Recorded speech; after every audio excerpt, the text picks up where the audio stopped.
Good morning, everyone. Wait for a moment for my fellow board members to gather here. Good morning. I'm Joaquin Esquivel, Chair of the State Water Board. Today is April 20th, Tuesday, April 20th. It is 9 a.m. and I would like to call this meeting to order. I'll begin by introducing my fellow board colleagues here. Joining me today is Vice Chair Doreen D'Adamo, Board Member Tam Doduck, Board Member Sean McGuire, and Board Member Laurel Firestone. Also with us is our Executive Director, Eileen Sobek, our Chief Counsel, Michael Loffer, our two Chief Deputies, Eric Oppenheimer and Jonathan Bishop. Janine Townsend is our Clerk of the Board, and assisting her today are Margie Argel and Courtney Tyler. As you can see, this meeting is being webcast in order to comply with distancing requirements because of a COVID pandemic. And as authorized in the governor's executive orders, we are just here in this virtual platform. We don't have a physical meeting room today, and public comments are being taken on this platform. So you're actually viewing us one of two ways. You're on YouTube or a customary stream on Cali, PA. If you are intending to comment on any of our items today, you need to be here on this platform, and instructions to do so are at the top of today's agenda. But if you're having challenges with that, you can email comment letters at waterboards.ca.gov, and someone can help assist you.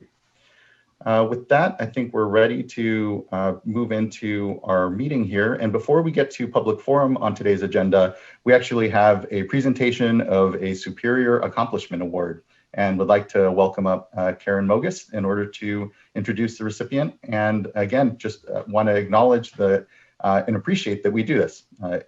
Call up to attention real leadership and work that's going on at the board on some of our more challenging issues. So I'm glad to take the time here to have some acknowledgement. Good morning, Karen. Great, thank you, Chair Esquivel. I'm Karen Mogus. I'm Deputy Director of the Division of Water Quality here at the State Water Board. And today I get to, I am super pleased to be able to present a Superior Accomplishment Award to Emily Houlihan. I see Emily on the screen. You can wave, Emily, if you'd like. She's an engineering geologist in the Groundwater Ambient Monitoring and Assessment, or the GAMMA program here in DWQ. And she led the effort to develop the Aquifer Risk Map that the Division of Drinking Water and Division of Financial Assistance will be using to prioritize allocation of the Safe and Affordable Fund for Equity and Resilience, also known as the SAFER program.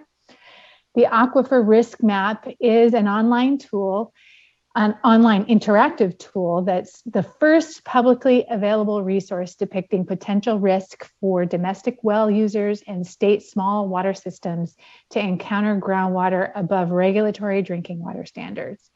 The map development required Emily to tackle numerous technical issues, including spatial analysis of limited data sets, groundwater well construction, data quality, lack of data from domestic wells, among other challenges. Emily faced these challenges professionally and calmly, and with superior technical expertise, producing stellar results that I'm sure all of you have had a chance to look at. And I do want to mention that a recent article in the Sacramento Bee also touted the utility of the map, quoting Emily in the article, for addressing the critical drinking water needs across the state. So I am super proud to have Emily as part of the DWQ team. She is an up and comer, and I look forward to seeing what more she can do. And so please join me in congratulating Emily on her superior accomplishments. And here's the point at which we're all supposed to clap and get up and have a photo opportunity with all of the board members. We'll just have to rely on somebody to take a screenshot, I think. Thank you so much. Let me take a screenshot now, and we should unmute. Everyone should unmute, and let's go ahead and actually, make some noise for Emily. So thank you. That's no small. Yeah, thank you, Karen. I was going to say that's no small project, and it's a incredibly important day to even acknowledge Emily in this, because we are going to be going over our needs analysis and assessment. And I know that GAMMA tool was a really critical part, and to your point, serves many functions, not just for the SAFER program, but ultimately for communities themselves to better understand, quantify, and address the risks to their communities. So Emily, just incredibly, just thank you. Do you have something to say? Anything particularly helpful for us to understand as you developed your work on the Gamma Risk Map, and any thoughts about where the next iterations of it go, or just any thoughts generally, by all means. Oh, you're still on mute here. Hold on. Let's ask you to unmute. You should be able to now. There you are. Oh, sorry. Not too much to say. Just it was a great opportunity to be able to work on this and a really rewarding project to see it come to fruition. And I am super excited to see how it gets used and to help people achieve clean drinking water. So thank you very much. Just thank you. We here at the board are fortunate certainly to work on these issues, but it's you, Emily, and everyone in the programs that are actually leading this work and ensuring that it gets done day to day. And so just incredible thanks for your leadership and really technical work and expertise on a tool that will only continue to be used and grow further. So thank you. And thank you so much, Karen. Really appreciate this opportunity to acknowledge Emily and her work. Thank you. And at some point these will be less awkward because we'll be in person again, and there'll be less of a little more warmth and not just this sort of digital things. But again, really appreciate the acknowledgement. Okay, I think with that then we can move to public forum, and I believe we have a handful of speakers. And here at the top, I really want to make sure that I know a couple of folks are coming in it seems to speak perhaps on salmon issues. We do have the Sacramento River Temperature Management Workshop, which is tomorrow. So to the extent that any of our speakers were looking to reflect on the challenges there, would ask that be kept for tomorrow's conversation. But to the extent that there are other more general items being wished to address in public forum, that's around salmon and salmon issues, that's fine. I just wanted to make sure and flag that at the start here. I believe first we have Mary Kate Lowry. And Ms. Lowry was one of those who'd indicated she was speaking on salmon, and it appears that she has not joined the Zoom this morning, so she's probably going to join us tomorrow. Okay, thank you. And then so we have Robert Young then. And my regrets, I believe Mr. Young is actually here for the urban water conservation item. Oh, okay. The next speaker should be Regina Chichizola. And Regina, you'll be given an opportunity to unmute momentarily. Hello, thank you. Hello, good to see you again. Okay, you can hear me? Yes, we can. All right. Good morning. My name is Regina Chichizola, and I'm here today with Save California Salmon. And I also work with the Pacific Coast Federation of Fishermen's Associations. And I will be speaking tomorrow, but today I wanted to speak on the Scott and Shasta rivers. The reason I'm calling is, as you know, the Klamath River is in a crisis situation this year. We are looking at juvenile fish kills already happening on the river due to the C. Shasta disease. And there's just not a lot of water to go around. And I feel like it's critical that this board does everything that it can to protect the Trinity Rivers carryover storage and the Scott and Shasta rivers. You do have TMDLs for the Scott and Shasta rivers, but despite the fact that there are changes being made to water rights in order to protect salmon in a lot of the rivers in California this year, the farmers are not doing anything to conserve water. They've actually watered outside of normal irrigation season. The flows are extremely low. In many years in the Scott and Shasta rivers, there's very large coho fish kills due to water diversions. There's also responsibility of this board to protect the public trust through not allowing the Scott River to be dewatered through groundwater diversions within the zone with the Scott, where there's water that plays between the groundwater and surface water. So I'm asking this board to do anything in order to make sure that there's some water within those rivers this year to stop fish kills. It is critical. We're actually facing the end of an endangered species within those river systems. I mean, coho salmon really rely on those river systems. Tribes rely on the salmon that come from there for their food sources. And it's something that this board can do, at least curtail junior water rights and groundwater pumping within the zone where the public needs to be protected. So those are my comments. Also, I would really ask the board to look at issues such as over diversions, TMDL compliance, and water masters within those areas.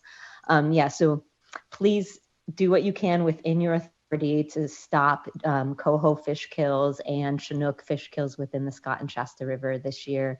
And also please think about what you can do within your authority to protect carryover storage and water rights with it, for the river within the Trinity River system. Thank you. Thank you, Ms. Chichizola. I really appreciate you coming to the board today and addressing us and making sure to flag these conditions. I know staff are working in those watersheds, are aware, have been, as you know, I think for years, but certainly the drought conditions that we find ourselves with now really heighten ultimately the challenges that we've been facing in our watersheds for a while. So just thank you. I appreciate you coming before the board this morning. Next, we have Dave Webb. Hello, my name is David Webb. I'm representing the Friends of the Shasta River. And I had intended to speak briefly to the Delta issues. I've got a meeting conflict tomorrow. But I'll just say that when the water plan was developed, I think it's become quite clear that we didn't have adequate knowledge then to set aside sufficient water to protect fish and wildlife and aquatic systems. And we are now faced with playing catch up on that. And even worse, we didn't really recognize the fact that while we were creating supply, we did nothing to cap demand. And this growing demand is basically undermining and stymieing truly rational, fair, and balanced water distribution. So I'll leave it at that for the issue for tomorrow, but thank you. And please give some thought to the catch up that somehow needs to happen. The other two issues I wanted to address, first off, is the question of riparian rights. And as probably most of you recall, back in 2014 and 15, you as a board required persons in the Delta area who were claiming riparian rights to provide documentation of the original riparian nature at the time of patent of grounds they were irrigating with riparian water. And that process with modern access to the internet is a fairly doable one, and one that I believe most people are able to comply with in about 30 days. I'd like to ask that you utilize that same process, same concept in the Shasta River, where we too are grappling with the conflicts between appropriative water rights and riparian water rights, and the difficulties faced by those of us trying to work on fisheries restoration and maintaining some semblance of reasonable in-stream flows, the water master who's trying to allocate water under an adjudication dating back to 1932, and riparian users who can and quite legally will simply turn off and on as they see fit, often stymieing efforts to both protect fish with in-stream flows and to provide reasonable and predictable amounts of water to appropriative users managed by the water master. And I think it would take us a big step forwards if you just had the riparian users begin to understand what is legally riparian for them to irrigate and what is not, and move us towards a better understanding and better management of our system under existing laws. The last item I've got is somewhat related. As it currently stands, individuals who divert water from a stream are required to report to you annually their annual statements of water usage. And this has provided us with a very good foundation of information that in the rather distant past simply wasn't available. But in water mastered systems, the water master puts together a very brief and superficial overview of the river, nothing resembling the detail that the individual water users would have to report if they're managing their water right on their own. And as a person working on planning for and working around and needing to document and justify planned changes to water usage, to dedications to in-stream flows, it's really critical to have a good solid basis of information on what the past practice of a given irrigator may have been. And the water master records simply do not provide that. And I would like to ask that the water masters be required to report in at least the same detail as an individual diverter would be required to report. So report by diverter, months of use, quantity of use per month, maximum diversion quantity per month, and if possible beyond that, to review the sorts of information you're gathering and look and take a forward-looking look at what else should you be asking people to track and report so that we can move towards returning better balance to our water management system. And thank you very much. Thank you, Mr. Webb, for your good comments this morning. Well received. And yes, basic information like previous year's diversions reported into the water rights system is a fundamental basis of water rights administration. And we need to do better around that and to continue to modernize our approaches. So I just thank you. I appreciate your comments this morning. And that's concludes public forum at this time. So thank you for folks that have taken the time to address the board this morning. So a quick sort of scheduling matter here. So it looks like we don't have any public commenters on item number 3. We can still take it up and have a staff presentation, or we can tuck it into our uncontested items with item number 2 at this point. And just a brief note on today's agenda, we purposefully really stacked, if you will, these informational items to have a real deep dive and discussion regarding drinking water and drought. But drinking water generally, and really then diving into drought. I think if you recall during our board meeting around water rights and drought, we had flagged that this is something that we were going to need to explore as well, the aspects of drought and drinking water, and is why the agenda is stacked the way it is. And with here having Central Coast Region item number 3 before it. So I'm just kind of looking to my fellow board members. If we would like, we could again take them all up take up the uncontested and then take up and vote number 3, I believe. Or we can actually just have a staff presentation on number 3, and I'm open to either one. And first, actually need to go to board business and adopt our board meeting minutes. So we'll do that, and then once we've done that, we can decide then where we go on 2 and 3. How's that? I'll move adoption of the board minutes. Do we have a second?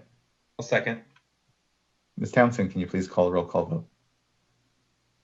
Yes. Vice Chair Diadamo. Aye. Board Member Sean McGuire. Aye. Board Member Firestone. Aye. Board Member Dodek. Aye. And Chair Esquivel. Aye. Thank you. Thank you. The vote carries. Board meeting minutes from the April 6-7 board meeting are adopted. Now, we have uncontested item number 2, and it is still uncontested. We don't have any commenters. We also don't have any commenters on item number 3. So open to how folks may feel, but it may be worth getting to our drinking water discussion. I would like to get to the drinking water discussion, but that's not to minimize all the wonderful work that went into items 2 and 3. Many thanks to the staff and the stakeholder and the regional water boards for working on these important matters. And with that, I'll move for adoption of items 2 and 3. Thank you, board member. Do we have a second? I'll second. Thank you. And Ms. Townsend, can you please call a roll call vote? Yes. Board Member Dodek. Aye. Board Member McGuire. Aye. Board Member Firestone. Aye. Vice Chair Diadamo. Aye. Chair Esquivel. Aye. Thank you. Thank you as well. And items number 2 and 3 are passed. And again, to board member Dodek's point, just thank everyone for, I know the good work that goes into all of the items that come before us, but just thank you. That then brings us to item number 4, which will be an update on monthly water production and conservation data reported by urban retail water suppliers. So as you all may recall, in the last drought, we were having monthly updates on urban conservation. As we transitioned into wetter years there, they were replaced with many other things that were needed on the calendar. But with dry conditions and drought here in front of us, we all thought it would be very important to start to bring these back to be able to see where we are on conservation as a state, and even explore what I'm sure are regional differences. So I want to thank folks in the program for pulling up this item, and welcome them to begin it.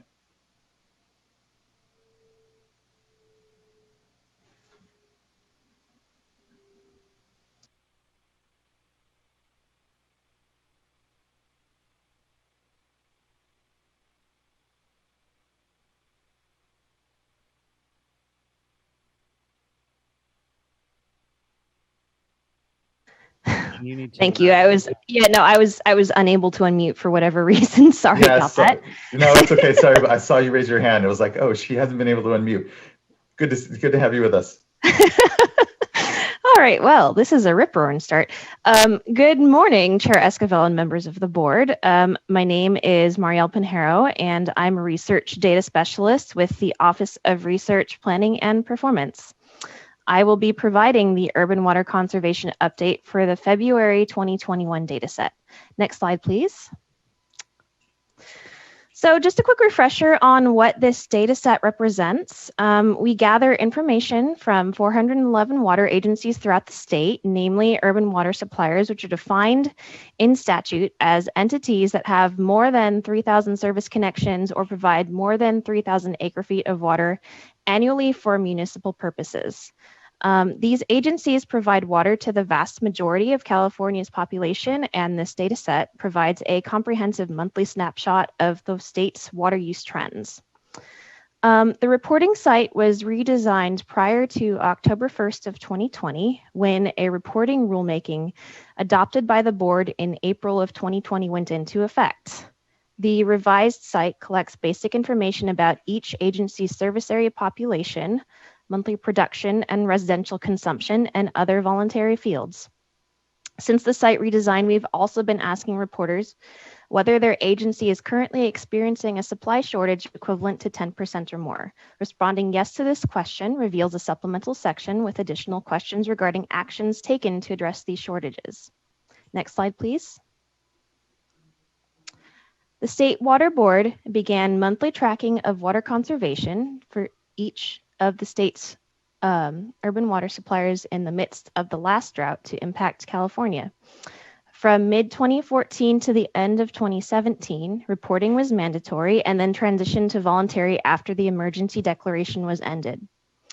During the voluntary reporting period, the majority of suppliers continued to provide information, albeit on a slowly declining basis, particularly when operations were impacted by COVID beginning in 2020. The lowest rate of completion was for the August 2020 dataset, with 84.5% of reporters providing the numbers. Reporting became mandatory again in October of 2020, and Water Board staff have been working to bring report completion back up to 100%. As of the beginning of April, the report completion rate for the February 2021 dataset is slightly below 90%. Next slide, please. Despite the fact that the reporting is now mandatory, the report completion rate is still below 100%, as seen in the previous slide. So staff have undertaken a variety of strategies to get to full reporting, such as sending reminders via the conservation listserv and following up with delinquent agencies via email and phone. We've granted 30-day extensions to 10 agencies so far in order to provide sufficient time to complete the reporting backlog. Next slide, please. As the water supply in California is very heavily influenced by the amount of rain received during the winter and early spring, the relative dryness of this time period has implications for the later months when there is much less precipitation. This chart shows state monthly average precipitation totals from the 2012-2013 water year to the present, with the bars representing the rainfall totals and the colors representing the anomaly relative to the 1981 to 2010 monthly mean. Note that even during the drought years, there can be months with above average rainfall. However, these months are not enough to make up for shortfalls the rest of the year. Other water years, like 2017, are extremely wet overall. The current water year continues the ongoing hot and dry trend experienced in the previous year. Next slide, please. The broader climate trends seen in the previous slide are reflected in statewide consumption patterns.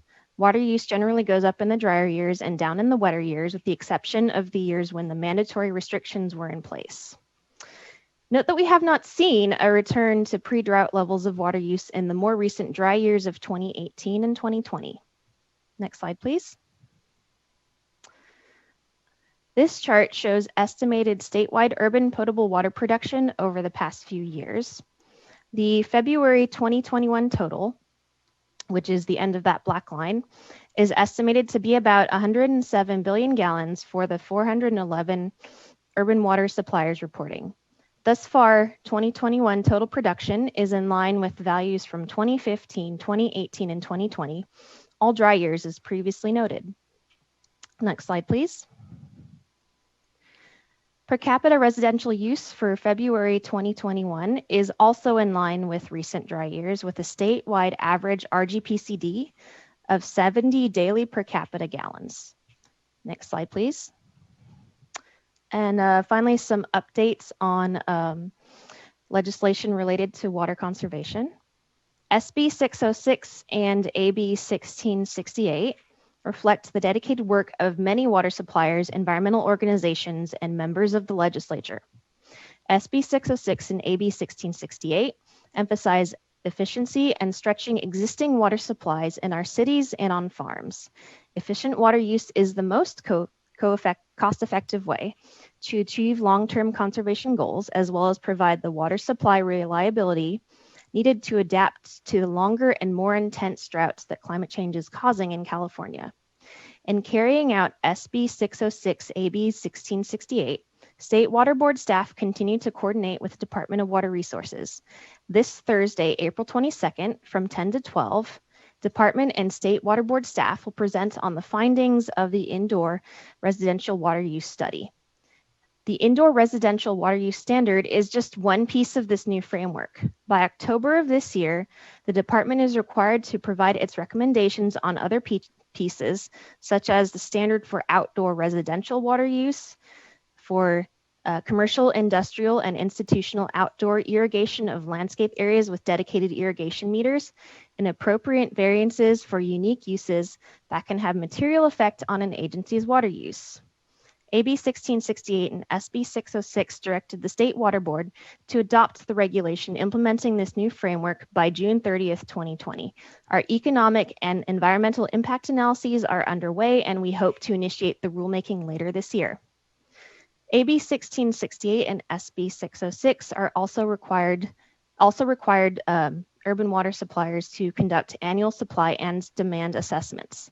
DWR has been telling suppliers that the first annual water supply and demand assessment reports will be due on July 1st of 2022. Urban retail water suppliers will begin calculating objectives in 2024. And with that, I am done with the update, and I'm happy to answer any questions. Thank you so much, Ms. Pinheiro, and sorry for the technical glitch here at the start. I don't have any questions other than, the statistic that I know I think we've been providing is that, from that prior moment from the last drought, we're statewide, still conserving somewhere around 16% of at least, pegged to 2013, I know is our baseline when we sort of talk about prior to the last drought and the levels of use. Is that the correct number? Or how would we, want to characterize, I guess, the amount of conservation that is held from the last drought? Oh, you have to raise your hand again. Sorry. You should be able to unmute now. I don't know why this keeps happening. I'm sorry, could you repeat the question? Yes, when we have been providing a statistic, I believe that it's we've been conserving still about 16% on average, if you will, statewide, compared to water usage, urban water usage at least, prior to this last drought that we had. Is that still the case? Is it? That is still the case, yes. It's 16%, and then okay, great, thank you. Yeah, that's helpful. Board members, any other questions? Vice Chair. It just strikes me that as we transition into efficiency with sort of a different approach, looking at an overall budget and really more regionally focused, that there's perhaps a way to connect the dots between what we used to do in terms of, the statewide and the role that we undertook during the last drought, versus the new direction that we're heading in, lessons learned from the last round. That there may be an opportunity as we receive these reports to be updated on what's going on regionally. In other words, pulling out some specific information. And I don't want to turn this into a huge exercise for staff, because I know that they're very much focused. The same people that are working on these reports are working on development of water loss and other issues. But I think that it would be helpful for us to receive information about what's going on in certain regions, areas where they're really pressing and being very aggressive on water use reductions, and then also where they've instituted their own drought management plans and mandatory conservation. It'd be helpful for us to receive that information, as well as to help with messaging during this critical time. So that would be my request for future reports. Yeah, I completely agree and support that, Vice Chair, that, in future reports, as we, these start up here and we start to, get a little bit more of a pace on them, certainly, but then also a deeper dive, to your point, on the sort of regional aspects that we see. I know Marin, there was an announcement recently about mandatory conservation or cuts there. And so again, I think, understand, knowing that droughts do unfold regionally in very different ways. We saw that in the last drought, thinking particularly of Santa Barbara, but we know that there are places like the Russian River already that we're flagging as places of particular interest. And so it would be helpful to maybe have some conservation focused sort of data sometimes by those watersheds as well. So I support that completely. If I might add, I also very, very strongly supported that. I also read about Marin and the action they're taking there on their own to try to lower water use. And I think the more we can do to highlight these kind of innovative, actions by the water agencies themselves, just to point out not only what can be done, but also the good examples of what should be done. I think, people tend to think about conservation from the last drought as being these statewide regulatory mandates issued by us. And while that has its uses and purposes, if there is any possibility for agencies to, on their own, based on their local needs, based on their local tools and resources, to instigate, initiate actions on their own, I think we should highlight it and encourage it. So yes, kudos to Marin, and hopefully others will also examine their set of circumstances and decide, what actions they need to take. Thank you so much, board member. Yeah, very critical point, I think, is that drought management is at the local level best implemented insofar as the sort of leadership, the calls, the disparate decision making that goes on during drought. You need local leaders to be standing up and assessing local conditions, and the state is here to support as well. We've been talking about drought in the press with our, both our letter to water rights holders, but then also today's discussion for a bit here. And so, thank you. I think it is important to make sure and lift up that critical local leadership that helps better assess local conditions with the help of technical tools that the board is here with DWR and other state partners to help provide to that decision making. But it's a good thing to see, and it's, I agree with you, to be encouraged. Chair Esquivel, and then I would just add, where appropriate, calling out areas where perhaps they are having challenges with water use reduction and have overall higher water use numbers. I know, of course, there's reasons for that depending on climate and lot size, et cetera. But I also felt in the last drought that it was helpful to have that information out, sort of the good actors and the bad actors, and overall, moving in the direction of reduction. I wanted to add something, if I can, that I noticed here in the urban water space that we're still working on trying to get to 100% reporting, but even as it dips down, it's still at about 90%. And in other spaces, like water rights, we have just really, really extremely poor reporting rates. And I think just highlighting here how powerful it is to and what an important tool it is to understand water use and how that changes and sort of overall how we're doing in the state to both inform and enable us to do our job, but also to help reflect on how different regions are doing and how we're understanding the challenges that we're facing. And so I just wanted to underscore, again, the power of this kind of data, the necessity of it, and appreciate that we're still working to get 100%, but also overall, in the scheme of things, I think fairly high, and appreciate the power that is and the importance within certainly our ability to do our work of reporting. Thank you, board member. Very good points. Can I make just a couple comments? I think that our hope and intent is, as we move into the summer season now, and given the dry, really dry conditions that we find ourselves in, is that we present these conservation updates more frequently, like we did during the drought in 2015 and 16.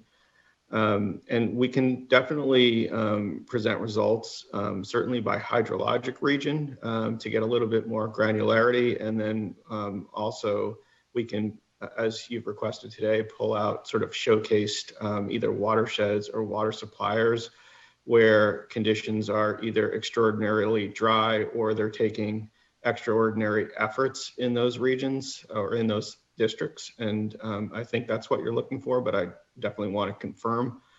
And to board member Firestone's point, yeah, I've always thought that compliance with with the water supply reporting has been really high, much better than we see in water rights, for example, or in other areas. I think part of it is it's, a smaller universe of suppliers or of reporters. We're only talking about 400 instead of 40,000 plus. Also, they tend to be bigger agencies serving, at least 3,000 accounts. They're delivering at least 3,000 acre feet of water per year. So they tend to be more sophisticated. They're also a group that sort of prides themselves on compliance, has been my experience, and really, takes the extra steps necessary to make sure they are compliant. Even though we're not at 100%, we're 90% is pretty darn good. And I think we'll even probably do better as we move into the summer here. And so, yeah, we definitely need to improve on water right reporting. It's something that I think we've talked to you all about, the need and some ideas on how to improve that. Eric Ektal in the Division of Water Rights, Deputy Director there, has a lot of really good ideas. It's going to, I think, take some time to implement. But it will be an area of focus for us. But I think we can certainly come back again more frequently and deliver the type of information that you're requesting.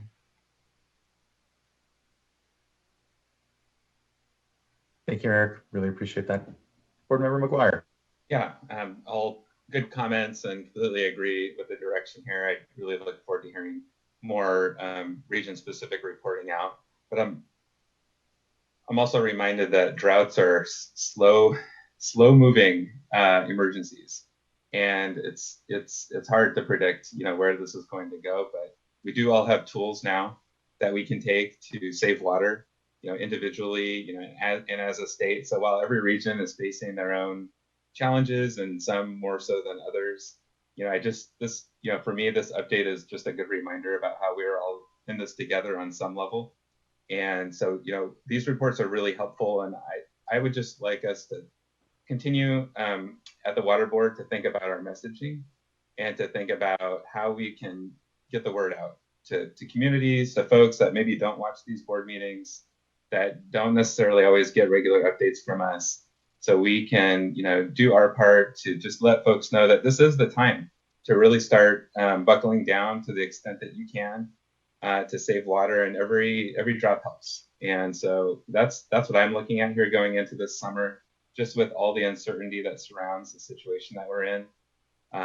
So, I know it's not easy, and I know not everyone can do it, and it's difficult, but we did achieve a lot in the last drought. We did, as a state, really, buckle down, whether it was mandatory requirements or just a community sense that we needed to do more. We did. And so I would hope that we can do that again and reach those goals, whatever those may be. And just suggest that we, thinking through our communications approach here and our outreach is going to be really important here in the coming weeks and months. Thank you. If I could just respond to that, yeah, that's a great suggestion and something that we've been thinking about, Board Member McGuire. And I do think that we're in a good position to do that with we've gotten some additional senior staffing in our communications office, and our Office of Public Participation is fully staffed and has really been busy and really thoughtful about a communications and outreach plan. So we've been thinking about and working on that kind of messaging as, we've been watching conditions, and certainly as if and as conditions get worse, we'll ramp up those efforts, and we'll make sure to let the board members know kind of what that outreach and communications plan is, so that you can help us amplify it as you go out and speak to other stakeholders as well. Thank you both. We do have one public comment for this item. We have Mr. Robert DeYoung. I would invite him up now. Yes, I'm here. I'm here. Yes, good morning. Thank you for joining us. Yes, I'm okay. I got to hit this. I'm not okay. Can you see me? Can you hear me? Yes, we can see and hear you. Good morning. Yeah, I'm not sure my talk here is appropriate, but is a personal local issue, very local. And you're talking about drops of water. Well, this is pretty much about drops of water. But recently, our homeowners association, for aesthetic reasons, served us as well as other homeowners in our HOA with a maintenance violation requiring us to move almost all of our mulch. And the removal would make our watering much less efficient. So what I'm really asking, is there a water conservation law which would keep our HOA from implementing this water wasting edict? It's really a silly edict. They actually say you cannot have more than 10% mulch on your front yard. Now, that's hard for probably you to believe this is true, but it is true. So now I'm facing a meeting tomorrow, and I'm trying to, how would you say, fight this. Can you help me with some kind of rule? Thank you, Mr. DeYoung. I appreciate you bringing this up. I, actually recall in the last drought this, being written about a bit, where there was often conflicting sort of messaging and otherwise rules when it came to conservation in the last drought and some of the HOA rules out there. I defer to Mr. Lawfer, our chief counsel here, if there's anything he could point you to that might be helpful to you, but I nothing comes to my mind. Yeah. Hello, Mr. DeYoung. Unfortunately, there's nothing that the Water Board enforces. During the last drought, what Chair Escobar is referring to is there was a legislative change that did impose, well, it basically voided a number of restrictions that homeowners associations around the state had with respect to maintaining turf and having turf instead of drought tolerance, and it authorized homeowners basically to disregard those types of restrictions that would have limited the use of drought tolerant plants. I'm not aware of anything that would go to that level of specificity covering coverage from mulch and other water conserving techniques. That's an interesting concept, something that, perhaps for a longer term solution. I will say there's another facet of that legislation, and that was when a local agency or the governor declares a drought emergency or a local emergency, and there are watering-based requirements within local homeowners association ordinances or CC&Rs, they are not enforceable during a drought emergency. And so you may want to consult a local attorney. We can't provide legal advice on whether it applies to your specific situation, but the civil code section from that 2015 law is Civil Code section 4735. And it may be worth having an attorney who may be able to provide you some advice on that and whether or not there may be an avenue. But the specificity you're identifying, the 10% coverage requirement, I'm not aware of anything in existing law that gets to that level of detail. Yeah, I wasn't specifically looking to void the 10%. It's just that this rule requires us to basically waste water. So I wasn't really trying to change the 10%, but the effect of that. And by the way, I am going to talk about Civil Code section 4735. That's in my presentation tomorrow. I am aware of that, and hopefully that carries some water, pardon the pun.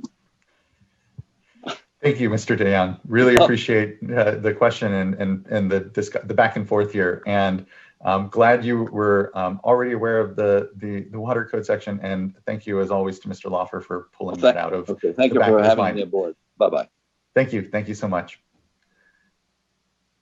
Any other discussion from fellow board colleagues, both on Mr. DeYoung's comments and or otherwise our discussion here? Well, great. Thank you. That was a good first conservation update in what will be many. And I appreciate the direction and thought about continuing to make them a little more meaty, if you will, and reflective of the conditions that we're seeing as we go into drought conditions. So thank you, everyone, for the good thoughts and considerations. Next, we'll go ahead and move on to item number 5, which is a presentation on the small water systems and rural communities drought and water shortage contingency planning and risk assessment report. I want to just really thank the Department of Water Resources, Mr. Hiranosa here, and his entire team for the really incredible work on this project at DWR and with the board, because ultimately all this data is in our needs assessment, and we'll later go into that in the next item, but felt it was really going to be worthwhile and very useful for all of us to actually have the Department of Water Resources here to co-present and, more importantly, present on their report that is really coming at a well-timed moment, given the dry conditions that we have, given the need we know to better respond to communities, particularly rural communities in disadvantaged areas of the state, who we didn't do as well by in the last drought, along with when it comes to some of our environmental concerns, if we're candid. And so, again, this work comes really well timed, and just thank you for joining us this morning, Mr. Hiranosa, and I turn it over to you. Well, good morning, Chairman Esquivel and board members. As Chairman mentioned, my name is Arthur Hinojosa. I'm the Chief of the Division of Regional Assistance with our Department of Water Resources down the street a couple blocks. And I'm here to talk to you today about our small water systems and rural communities drought and water shortage contingency planning and risk assessment report. It's going to be awkward for me to continually say small water systems and rural communities drought and water shortage contingency planning and risk assessment report. So next slide. I'm going to just call it the CDAG report. This was a single report that was divided into 2 with hopes of getting it through the governor's office quicker. It kind of caught up to itself. So when all was said and done, we were back to 1 report, but we didn't want to re-merge. So we still consider it 2 parts. And there was 2 parts to start with anyway. This whole thing comes to us via the water use efficiency legislation, particularly Friedman's bill, Assembly Bill 1668. And we couldn't have done this without help from board members, our county group, hence the name CDAG report. Next slide. So we were told in legislation to do 2 things. Identify small suppliers. By that we mean folks under the 3,000 connections, under the 3,000 acre feet limit, and more than 15. And rural communities. which we take to mean self-supplied folks, the folks that aren't part of a system. Maybe they're really small, like 12 or like a small trailer park or something, and more often than not, individuals with their own well or other supply. And we're to identify their risk of drought and water shortage vulnerability. And then we're also asked to develop recommendations and guidance for improving the drought contingency planning for those two constituents. So we wanted to do this for the legislation with a lot of input. It was required anyway, just the broad scope of who's doing what and who's out there. So we assembled these work groups to help us out. Next slide. So all together, we had this process laid out. We had a 10-member project team with 3 state agencies, the department, the board, and OEHA.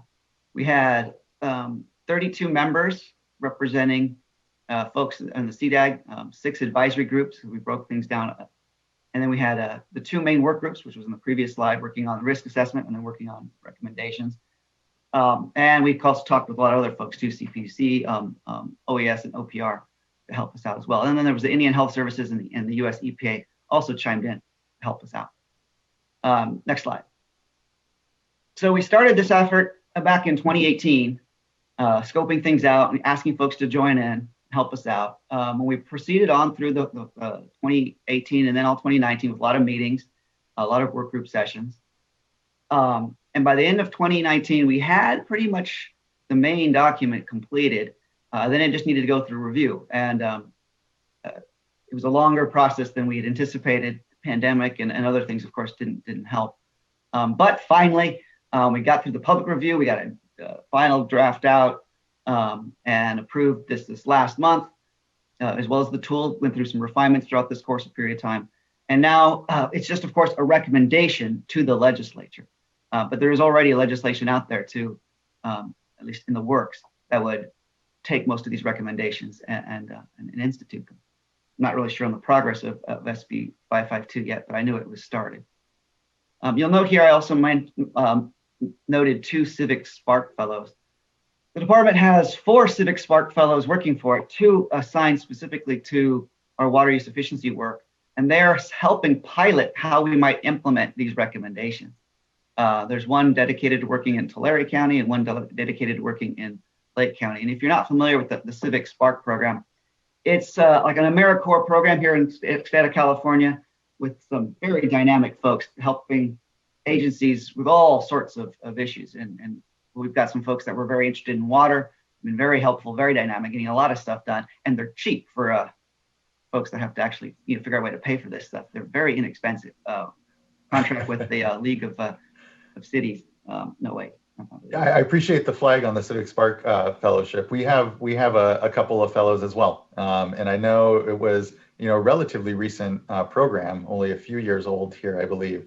And I completely agree, Art. Just really, really incredible folks coming out of that program. So thank you. Yeah, local government commission. I stumbled on that word. Okay, next slide. So let's just jump right in. Recommendations. They're broken into a couple parts. One for small water suppliers, another group of recommendations for the self-supplied communities or rural communities. We thought self-supplied communities was more representative because not everybody is in a rural area that has their own self-supply. And we didn't want, even though the legislation mentions the word rural, the intent was those that are otherwise not covered. And so we used, for our own purposes, self-supplied communities because that got a broader spectrum. We also gave some recommendations to tribes and then some general recommendations. So next slide. We have 7 recommendations for small water suppliers. The first 3 are here. The small water suppliers being those with 15 to 200 or 2,999 connections. Develop an emergency response plan and a drought supply evaluation. Pretty straightforward. The legislation pretty much said to do this. And as you were mentioning in the previous segment, the more you plan, the better a chance you have of adapting and accommodating whatever might come your way. So that's first and foremost, get a plan together. Recommendation 2 was for those folks less than 1,000 supply connections, work with the water board's going to work with you to establish a minimum resiliency measure. there's a lot of variation between suppliers, 15 to 2,999. The 2000 folks can be fairly sophisticated. Maybe not as big as some of the larger urban ones, but they can still usually pull together some resources. But under 1,000, it can be very, very, volunteer practically. And so it made sense that they might need a little more help. And so that's what this recommendation gets at, working with the board directly for some resiliency measures. And then for the larger— Hinosa, I'm sorry, Mr. Hinosa, just really quick, going back up to emergency response plans, did you encounter many systems that already had them, or is it really, all of them are needing to develop these, that no one really had much in place? Just kind of wondering. No, I don't really know. Okay. Yeah. If I don't remember. Yeah. My gut told me there wasn't nearly as many as you would hope. Right. Right. Not in terms of a definitive plan to call on that they can, just work through. Right. It may be something that, isn't very usable, that hasn't been dusted off in, 5 or 10 years or something, probably, or something. Okay. Thank you. And then regarding the larger of the small systems, the 1,000 to under 3,000, we're recommending developed an abridged drought and water shortage contingency plan. Not the full plan that you see in an urban water management plan, but along those lines, something a little more sophisticated. The next slide. And then the last 4 recommendations here, that we recommend that the state should support these small water systems with technical assistance on drought and water shortage planning, preparation, and response. And this could be anything from helping them understand what we're talking about to financial assistance so they can pull together the resources to do them themselves or contract out with someone. It might even be us providing direct resources, us being the state, direct resources, or a contractor to help them out. Because some of these systems don't even have the wherewithal to put together an ask, or might not even know how to go about starting it. They don't have the ability to contract out or what have you. So we might just hire contractors and send them to go work for some of these folks. The 5th recommendation is in developing a plan, the systems should use periodic statewide drought and water shortage risk assessments prepared by the state, unless better data is available. So we'll give them a sort of a start, if you will. And then the small water systems should provide and maintain accurate water service area boundaries. Where these folks are and what their boundaries are, the data is not that great. As we're seeing, and even with the larger systems, the urban water management systems with our landscape area measurement work, there's a lot of it's changing a lot, especially with the large ones. And there's a lot of inconsistency sometimes too with what's reported.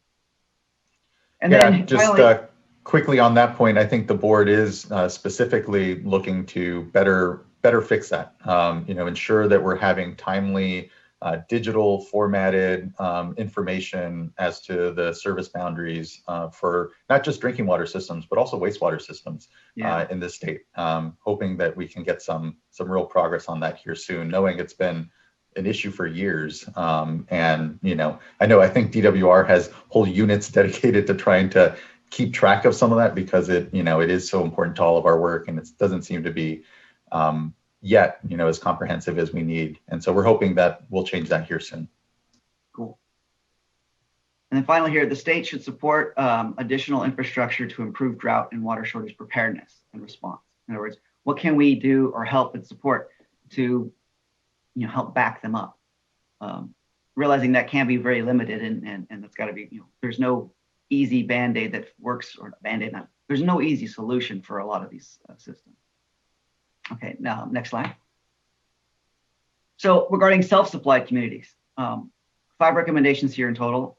First one, counties can strengthen drought resilience by completing a county-wide drought and water shortage contingency plan for the rural communities, which they incorporate.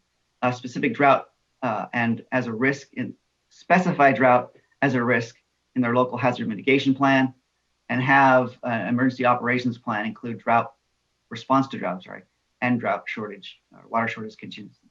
So every county has to have their emergency response plan. Are they all incorporating the needs of these self-supplied communities? The last drought would suggest not.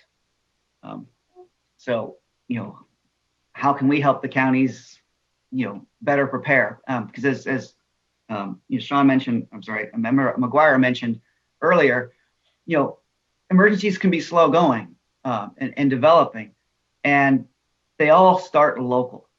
As a general rule, locals roll up to their county OASs and finally to state OASs, who then ask for other assistance. And those counties we need to help those counties be as ready as possible for this particular emergency. Yeah, the county or the state should provide technical assistance to help to self-supplied households and improve reliability of their water supply. Speaks for itself. Next slide. Yeah, and I would even note there, I believe today Mendocino County Board of Supervisors is voting on drought proclamation. So that local sort of county leadership that we saw roll out in the last drought, as you said, kind of counties taking the lead around understanding their circumstances and conditions, I think is we're starting to see that certainly in these dry conditions as well. So thank you for that. Cool. Third recommendation is to incorporate drought resilience and water shortage contingency policies or implementation programs into the safety or other elements of general plans. So that's a I think that kind of speaks for itself too. Are they considering drought? Are they considering some of their water issues in their general plan? I think the bane of water management in the state has always been its tie or lack thereof to land use. So here's a bit of a push to at least be more considerate in terms of the general plan. Recommendation 4, counties or regional planning agencies should use their periodic statewide risk assessment to prioritize needs for drought and water shortage contingency planning.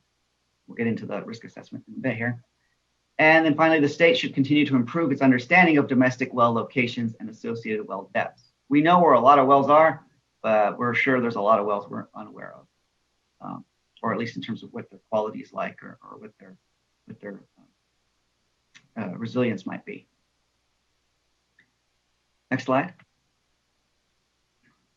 Now, tribes, of course, being sovereign nations, we can't recommend anything specific. So these are, what we hope will be taken is good advice. And that tribes are encouraged to develop their own drought and water shortage contingency plans and formally adopt them through a resolution of their tribal council or other tribal authority with jurisdiction.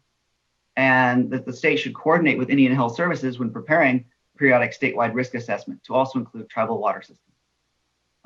We'll get into the risk assessment. We were limited in what we could pull together, that unless tribes wanted to volunteer a lot of information, we couldn't just pull it or use it easily. But there did seem to be a wish to do so in terms of supporting tribes. And so how we do that, we thought a recommendation was in order to help point that out. And Indian Health Services is in a spot where they can probably do quite a bit of help for us. Next slide. And then some general recommendations, just the 3 here. The state should conduct periodic statewide drought and water shortage risk assessments using the best available statewide information. We've done a risk assessment. I'll get into that momentarily. We hope it doesn't become a one and done. And that's what this is here, to point out that it's the kind of thing that you need to kind of continue to update on some sort of periodic basis. And that drought and water shortage contingency planning and response should be incorporated into implementation of the Safe and Affordable Drinking Water Fund, and to establish a standing interagency drought and water shortage task force to facilitate proactive state planning and coordination. And let's not stop now that we've done a report. Let's keep the momentum going and continually build on it and track what we're doing. Next slide.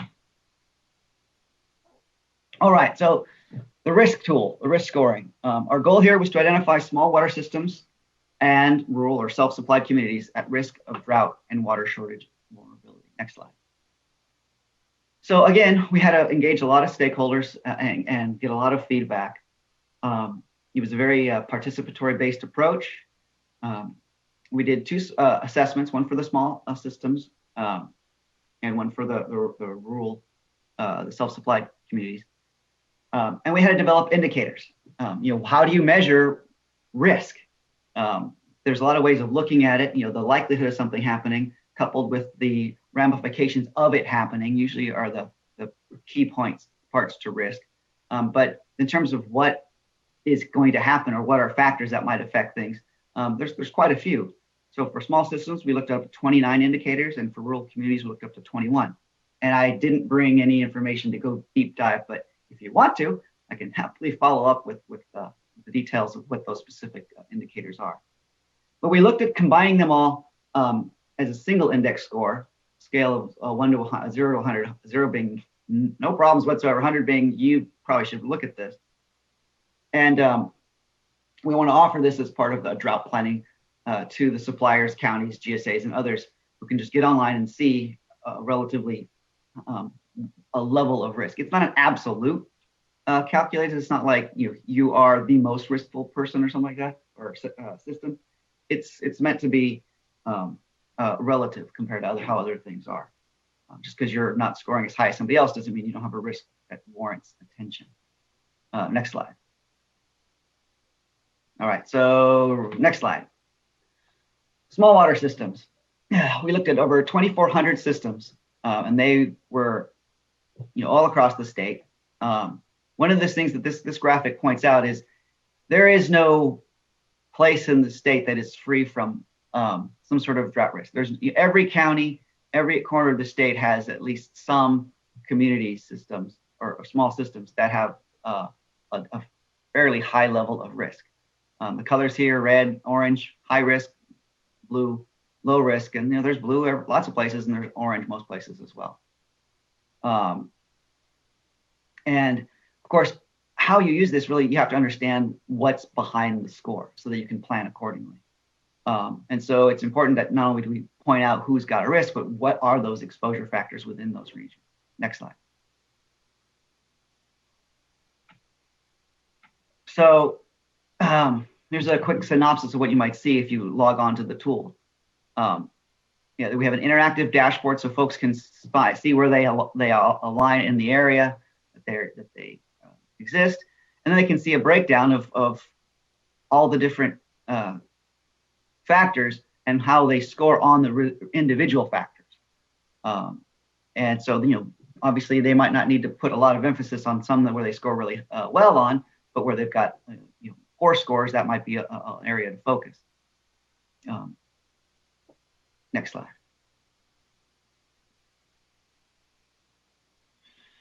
Similar approach for the self-supplied communities. Next slide. And my apologies here. I just caught that this morning that we missed a few words here on this first bullet. That should say reliance on domestic wells is not part of the overall risk score.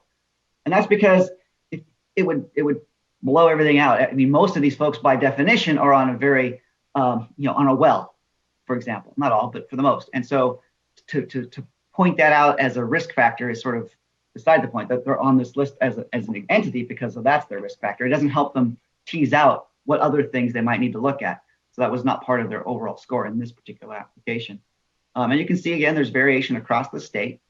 Again, the particular factors that make up someone's score need to be looked at individually to assess what might needs to benefit them. But that there are generally factors that are similar across areas. If you're, for instance, a whole different set of communities on fractured rock, that in of itself has a particular risk associated with it. If you're in a high fire area where a lot of your infrastructure is dependent on or is vulnerable to a wildfire, that could affect it too. You might have a great well, but if your pump's going to go out because your power goes out due to fires, your risk becomes higher. That kind of thing. Next slide. So as I said, the risk scores, underlying indicators are visible to everyone through the interactive dashboard, and they can use this information. Various folks can use this information for planning purposes, whether they're the counties or the GSAs, and we're hoping that they'll look at this and okay, where do they need to focus actions or plans? And this is hopefully something that they will look at. This is, and because ideally they see it, they start making adjustments, they start planning, and then the score by definition will have to change because these risk factors would drop. That's why we think it's important to update this on some sort of periodic basis so that we can all see if anybody's making progress, if new things have come up that nobody was considered before, and hopefully everybody's getting, well, in this case, bluer, and reducing the risk overall. Next slide.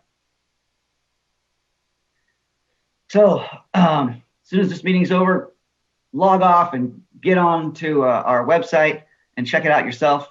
There's the link here, and it'll be at the end of the slides as well. you can get on and you can start digging through the information. It went through several iterations. Our first shot, we put it out in draft form, got a lot of feedback. A lot of folks were like, why am I on this list? Or you've got this wrong information, you've got this wrong data. It's very difficult to get everything everyone wants. But once their name's on the page and they see the colors associated, a lot of folks came out saying, oh, this is outdated data here, or you missed this, or that kind of thing, which was great. We wanted the more data, the better. And we believe the data will continue to evolve, so we want to be able to periodically update it. With the tool, we've gone out, we've been sharing it. We conducted workshops, it says here in LA County, Lake County, with the Civic Spark Fellows. Oh, I thought that was Tulare County. I messed up. Oh, there it is. And we're already conducting assessments for Tulare and Lake County with the help of our Civic Spark. And I think that's it. Next slide, last slide.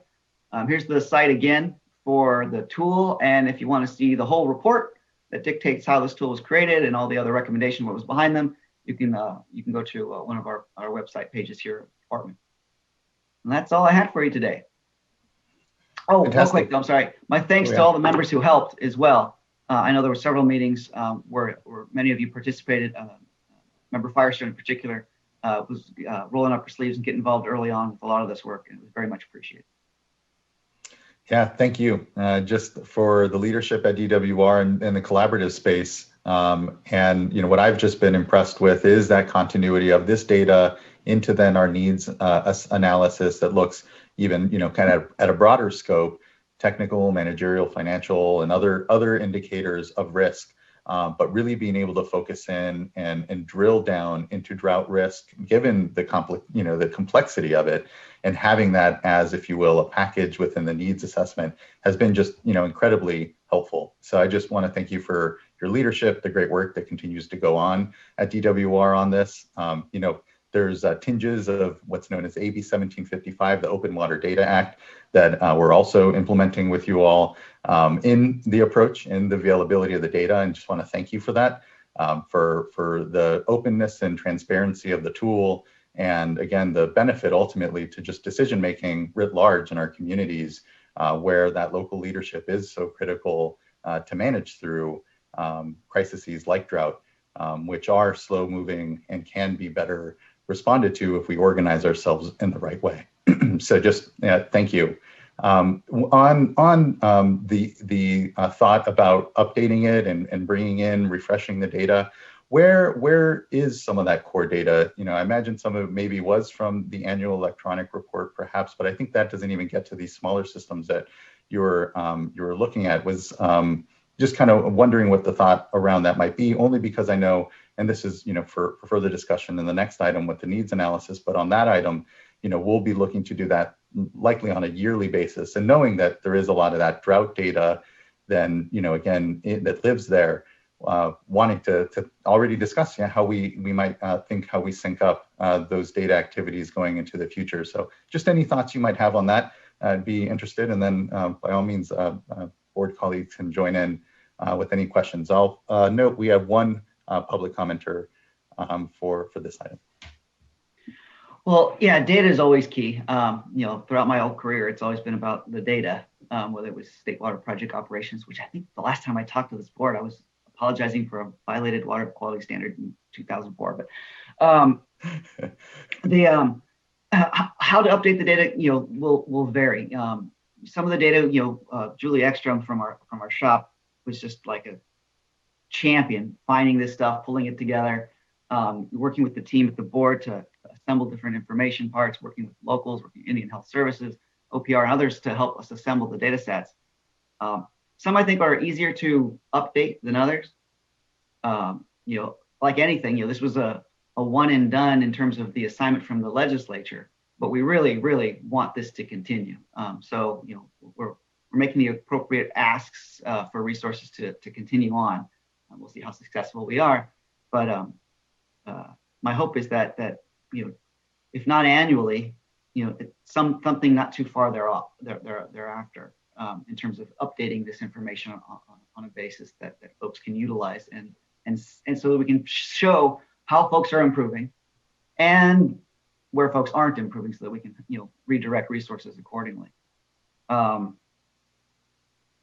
I forget the rest of your question. Well, yeah, it was and that was about it. Data. Yeah, it was just kind of like the frequency on update, and thank you for that. Not unlike the case with the CDAG report with our needs analysis, it was a one-time shot from the legislature, as well as our consolation prize, essentially from the Safe and Affordable Fund passage then in 2019. In 2018, it was like, okay, well, here's some money for a needs analysis to just get a better number, because it was part of the principal kind of negotiation on the Safe and Affordable Fund and now our SAFER program and its implementation was just, okay, well, what is the extent of the need here? Or what is just the status of so many of these systems? And so, was a one-time sort of shot. We're looking to just, it needs to be iterative. And so I really appreciate that reflection from you. I think it just matches up well. So looking forward to seeing how the two programs continue to match up that way. Board members, any other thoughts, questions?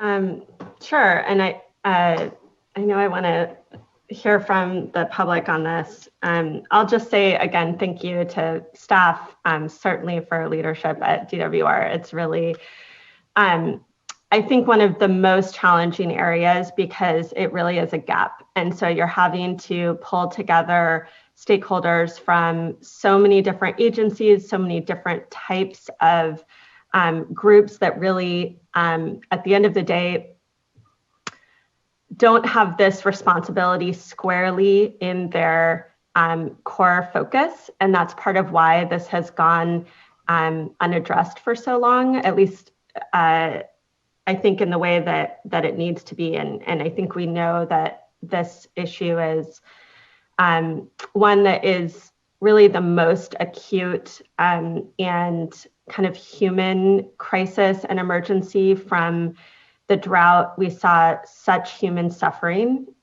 because in these communities because of really the lack of ability to prepare, assess and manage beforehand, really prepare, and then have things in place to respond adequately. So I really appreciate how thoughtful and comprehensive this whole process has been.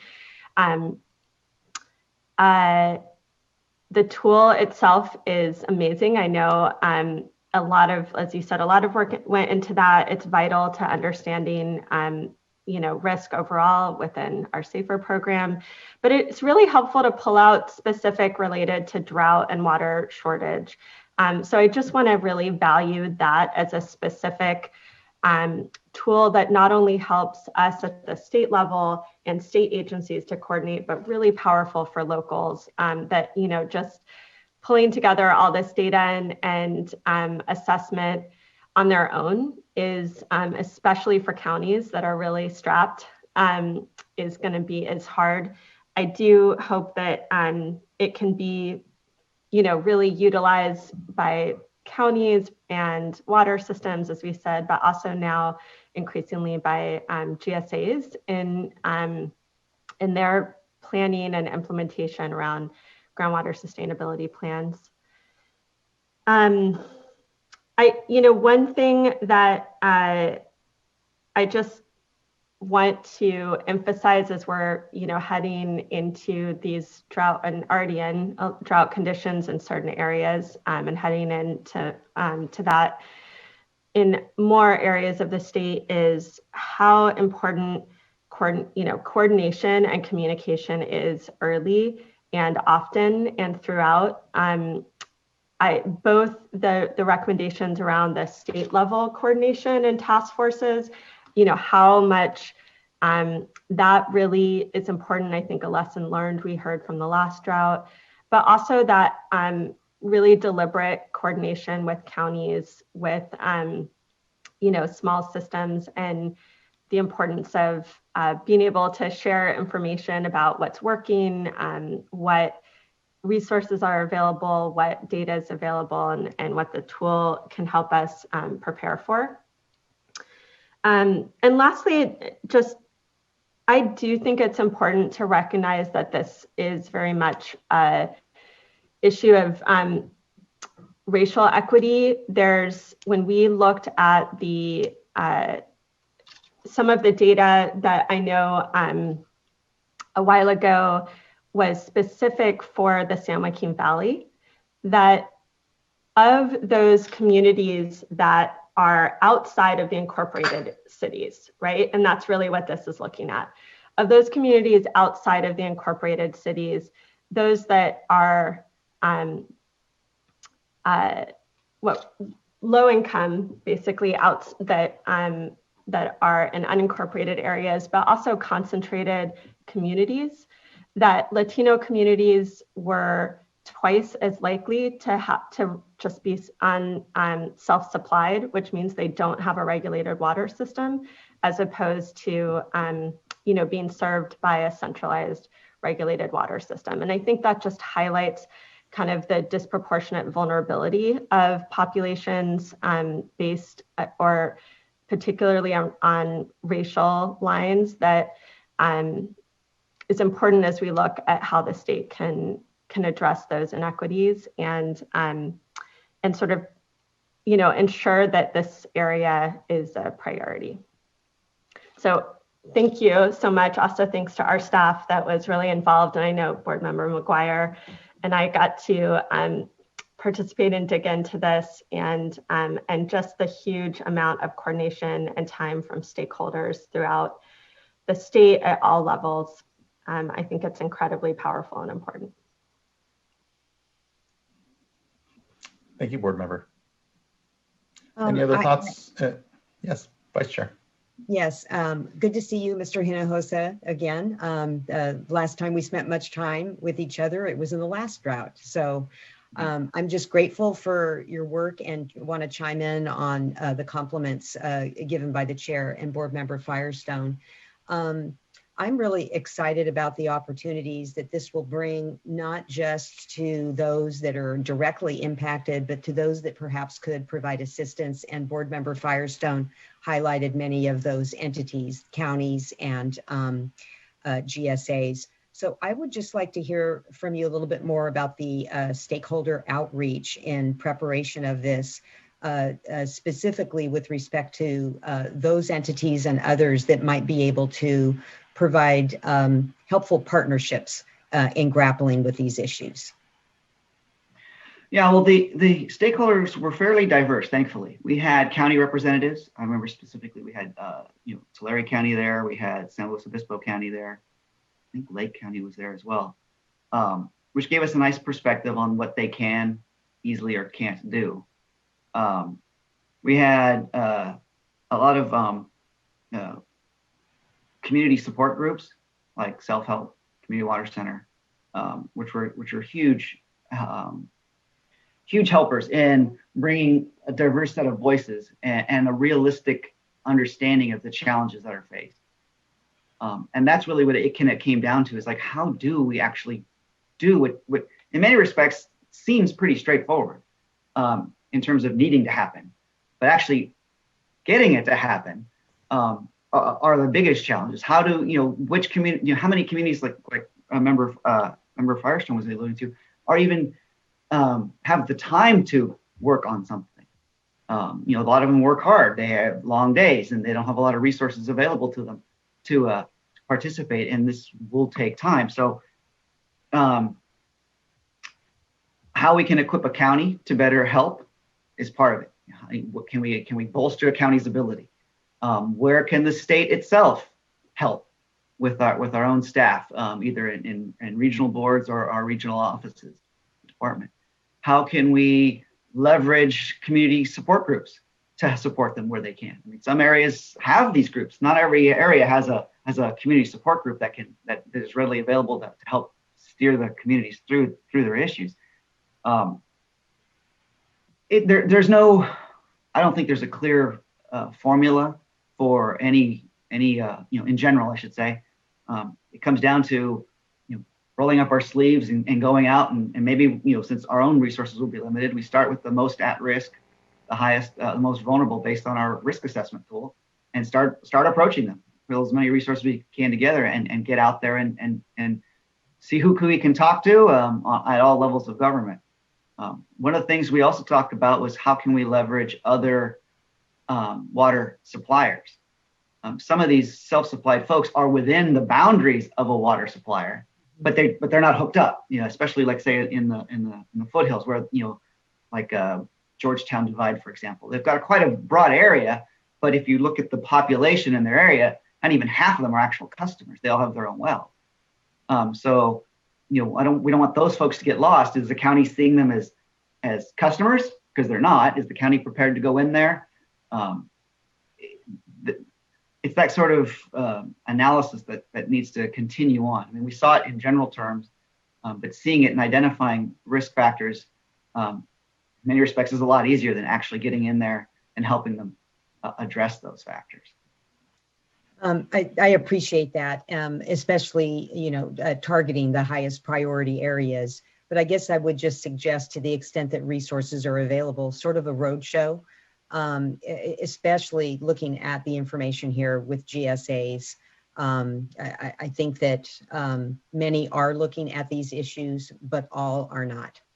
And so anything that you and we can do to provide this excellent presentation to those groups, I think could help. Yeah, we do have it's already happened, or it's about to happen, a workshop in Lake County, sort of highlighting this whole thing to some of the communities there. It's one of the things that our Civic Sparks are helping us with.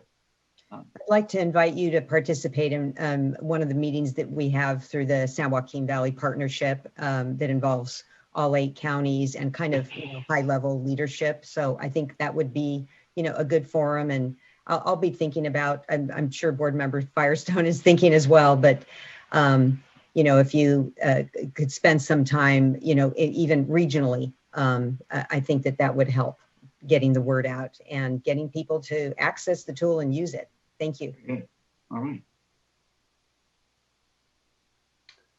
Yeah, I'm really excited to see that this the report's done and out, and that it really does have such a comprehensive set of recommendations for both small communities and self-supplied folks, and it does highlight just how much work it still is out there that we need to do to provide this assistance. And so I think the other board members made some excellent comments about getting the word out and providing that support. So I was just curious. You had mentioned that you were working with Tulare County and Lake County, I think, on some initial drought, county level drought planning. So wondering about the timing for that. What are your expectations?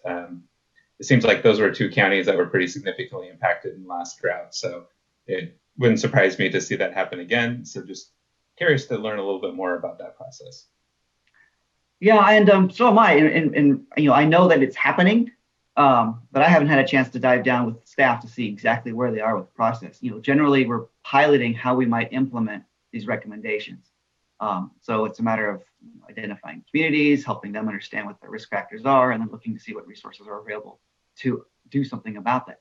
Making plans is usually not prohibitively expensive, but implementing a project, to back up a water supply or treat something, that can be quite expensive. But I don't know any of the particulars, to be honest. Yeah. But that might be a good, maybe I'll find out, and okay. And not maybe, I will find out, and perhaps a subsequent presentation is in order as those efforts come to fruition. Yeah, that would be great. I'd appreciate that. And just in terms of the fact that we're tackling these 2 counties first, this could serve as a model for the other 56. And so, I think it's important to put some thought and some energy behind the support we can provide. So I'd love to work with you on that, and just looking forward to hearing some more as we go forward here. Thanks. Cool. Thank you, board members. And let's go ahead and go to, I believe we have 2 public speaker cards at this time. And so first I'd like to call up Eric Goriana from Community Waters Center. Thank you, Chairman. Appreciate the opportunity. As you said, my name is Eric Goriana. I'm a policy advocate with Community Water Center. I just wanted to make just a quick, brief comment. Wanted to thank members of the State Water Board, staff of DWR, and staff from State Water Board who helped us get much needed drought resiliency recommendations finalized through the CDAG report. Although the report's release was delayed, The report comes during a timely moment as the state is taking steps to prepare itself for dry conditions in the summer. The CDAG report makes many positive recommendations for at-risk small water systems and domestic well owners. I wanted to take this time to also appreciate some of the comments that Board Member Firestone made in terms of preparing ourselves as a matter of racial equity. We work with frontline communities in rural areas, and the fact of the matter is that most of these communities are brown communities and often undocumented communities. And so it's important for the state to prioritize these communities. And we really appreciate the state doing its due diligence in the CDAG report. Also wanted to highlight and appreciate comments from Board Member McGuire for highlighting the importance of counties and local planning to take place. This is really a place where we learned that it was a big gap in the past drought, and so we appreciate the urgency and the highlighting of the more work for collaboration in that spectrum. But also we wanted to highlight that also we're partnering with CWA, Clean Water Action, Leadership Council, and CMUA to advance SB 552, which is authored by Senator Hertzberg. I wanted to update you all. For those who didn't know, the bill got out of its first committee and it's heading to its second. So we're happy to see the bill moving forward. And this bill takes action on key recommendations from the CDAG report. And we welcome further discussions with the board about how it tends to implement the report's various recommendations. So thank you very much for the opportunity, and thank you to the board members for the time. Thank you so much. Really appreciate the good comments. Although not on our ticker here, I think I do see on our virtual speaker card that Crystal Gonzalez is on and potentially looking to comment. Ms. Gonzalez. Hi, yeah, hello everyone. Good morning, Chair and members. I'd just like to echo a lot of what Eric mentioned. Clean Water Action is in support as long as sorry, can't speak this morning, along with a lot of other community and water organizations, support SB 552, which will help ensure small and rural communities are better prepared for the next drought. And as Eric mentioned, this bill includes recommendations to improve drought preparedness, such as local planning, data collection, and updated emergency responses, which are very critical and that we've talked about today, discussed today. So I just wanted to flag that, and we also look forward to hearing the board's feedback on the bill and continuing to work together. So thank you very much for all your work. Thank you, Ms. Gonzalez. Appreciate your advocacy and great contributions, I know, between you and Community Water Center and a number of other organizations and community members, as has been highlighted. We're part of the discussion and just really appreciate that. Well, thank you. I don't have any further comment or question. I appreciate the good thought. I think much to be done. I think this is certainly this report is in many ways just a start. What will be the measure is in the next months how we use it to bring better decision making to communities, to be responsive, to be prepared, and again do better in this drought than we did in the last by this issue and by communities. So just thank you for again that partnership, Mr. Hiranosa. I just really appreciate it, and we'll see you soon. And so unless there's any other comment or I was just gonna add again a thanks and offer that I think all of the panels today really are highlighting tools and opportunities for drought preparedness and response. And so and to all the points that have been made today, I'll offer I would love to support through my time and just coordination with all of us at the state level, to the extent that we can do kind of some real regional outreach and sharing, as Vice Chair Diadamo said, that's really targeted, respecting staff's time, but I think figuring out how we can help make sure people can use the tools and information that were generated here, and also get information on the types of resources that we have. So appreciate that. I think that that'll be a theme for all of these issues that we're, or sort of tools and assistance that we're talking about today. And I think the more that we can coordinate shared outreach, the easier on everyone and the more comprehensive view that stakeholders and counties and local agencies that are dealing with this have. Thanks. Thank you, board member. And thank you again. Really appreciate it. See you soon, Art. Take care. Okay, next, let's go ahead and take a short break here. We have some space in the schedule and will allow us to be fresh as we really go into the deep dive on our needs analysis. And just incredibly excited for this next item. It is, it sort of pairs up well with what this item was, this deep dive on the CDAG report on drought as a risk indicator, if you will, amongst what we'll hear is a lot of other risk indicators. And so let's go ahead and take or give ourselves a 10-minute break, we'll just say, and we'll come back here at 10:45. See you all soon.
All right. Although the countdown is still giving us, another minute. It's actually 10:45 already. So wait as folks, we'll give a moment of buffer here. Laurel, you and I can just have a colloquy.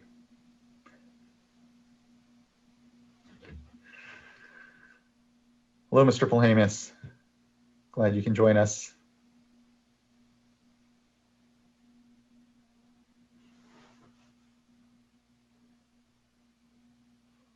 Okay, well, I think we can get started. Unless, Mr. Loffer, you prefer we have a quorum on camera, if you will. And now we do, so.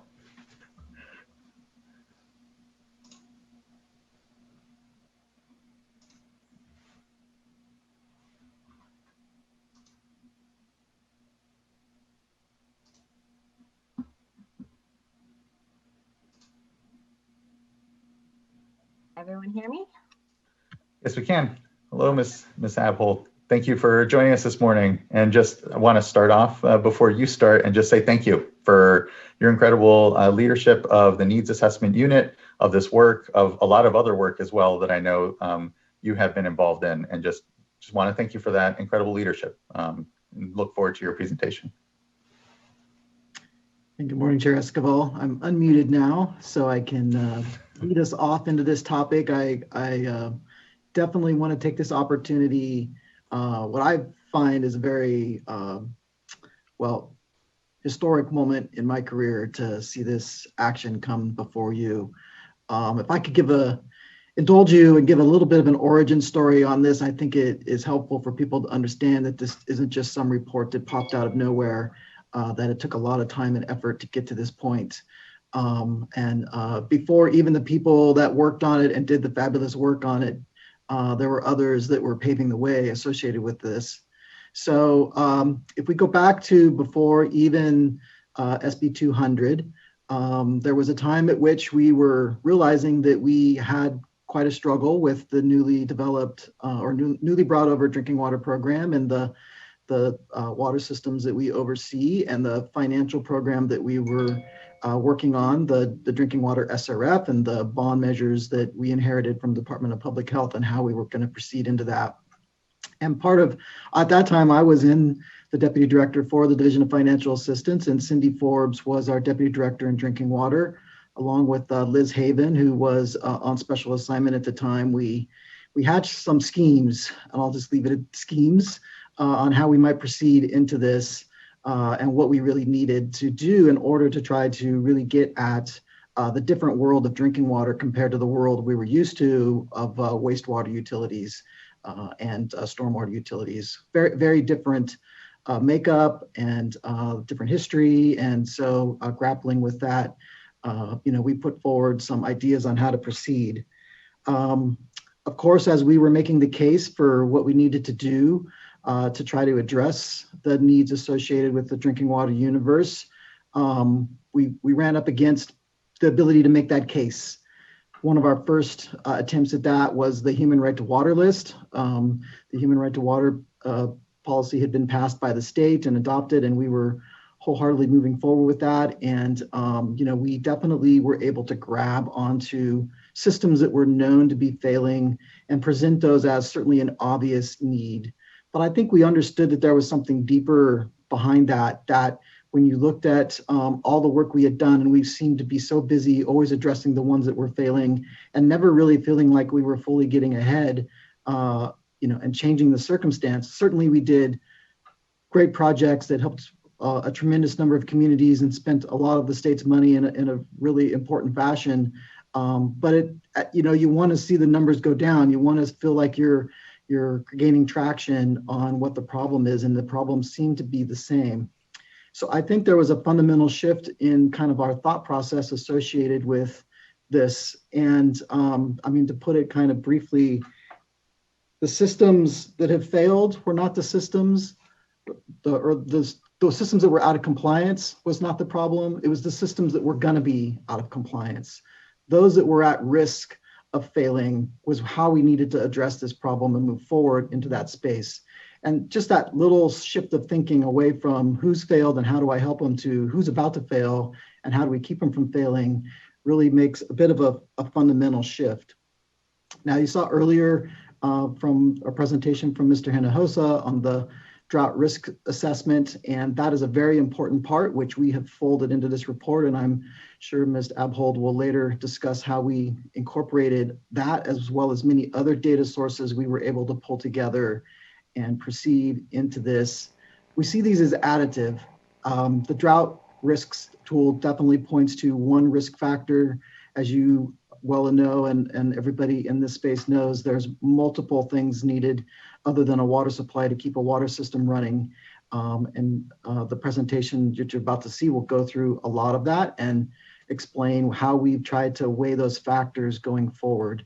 So luckily, as we were able to get the Safe Affordable Drinking Water Act, SB 200, and with the governor's support, we're able to move forward into this space with this report, also with some funding from the legislature to make it faster than it was originally conceived of, because it was originally going to be all in-house. And so with the aid of some fabulous contractors and others, we're able to present what I find is, one of the bigger shift change is going on probably in my career from an understanding of really shifting space on this.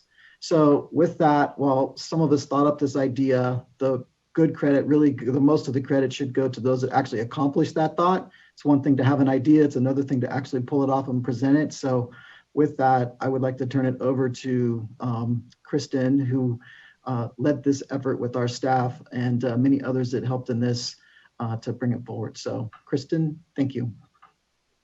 Actually, sorry, before you get started, do you mind if I just say a few words in terms of context? Is that okay? Sure, fine by me. Okay, so I just want to emphasize, you talked about the context as we go into this. I have been working on this issue for about 15 years now. And, when I first started, communities in the Valley in particular that I was working with had no idea what was wrong with their water. They knew it was, looked brown in some cases, wasn't safe. But, we couldn't get statewide data on which systems were out of compliance that was current. We would get, a couple of years old compliance reports that went to EPA. So there wasn't even currently available data like you see on this screen now about which systems were out of compliance that folks could see statewide. There was no ability to have boundaries of water systems, wells, understanding where wells were in terms of source protection wasn't public. There was no data. I remember having to sit down with Tulare County and ask them to help go through just the number of small systems that they regulate to understand which ones weren't able to meet standards. So just to give a sense of how far we've come from that, this is such a huge, I just want to recognize what a huge historic effort this is. We are so far beyond that on all levels, right? In terms of data, in terms of understanding, in terms of evaluating, understanding which systems are failing, which systems are at risk, as we said. And I just think as we look at, in 2012, we adopted the human right to water. This was really driven by communities that said, we want people to understand and recognize that there are communities in California without access to safe water, and that this is a basic human right. And at that time, I think one of the very first pieces was, we have to get a handle on what this problem looks like statewide. And we didn't have it then. And since then, I think certainly the state board, as we took over the drinking water program, has just taken that head on and I think really enables us to actually live up to that human right to water. And we still have a lot of work to go, but understanding fundamentally what we're trying to address is key. And this report goes so far beyond that, and I think we'll hear today, but not only understanding the challenges, but also really starting to dig in and understand what are the solutions, what will they cost, how do we understand kind of looking more holistically, not just at systems, but also even these self-supplied communities. So I am just so grateful. I think this is incredibly historic. It really is one of the things I'm just like most proud that we've been able to do. And I just want to say thank you as staff goes into kind of digging into these details. Thank you, board member. Ms. Abhold.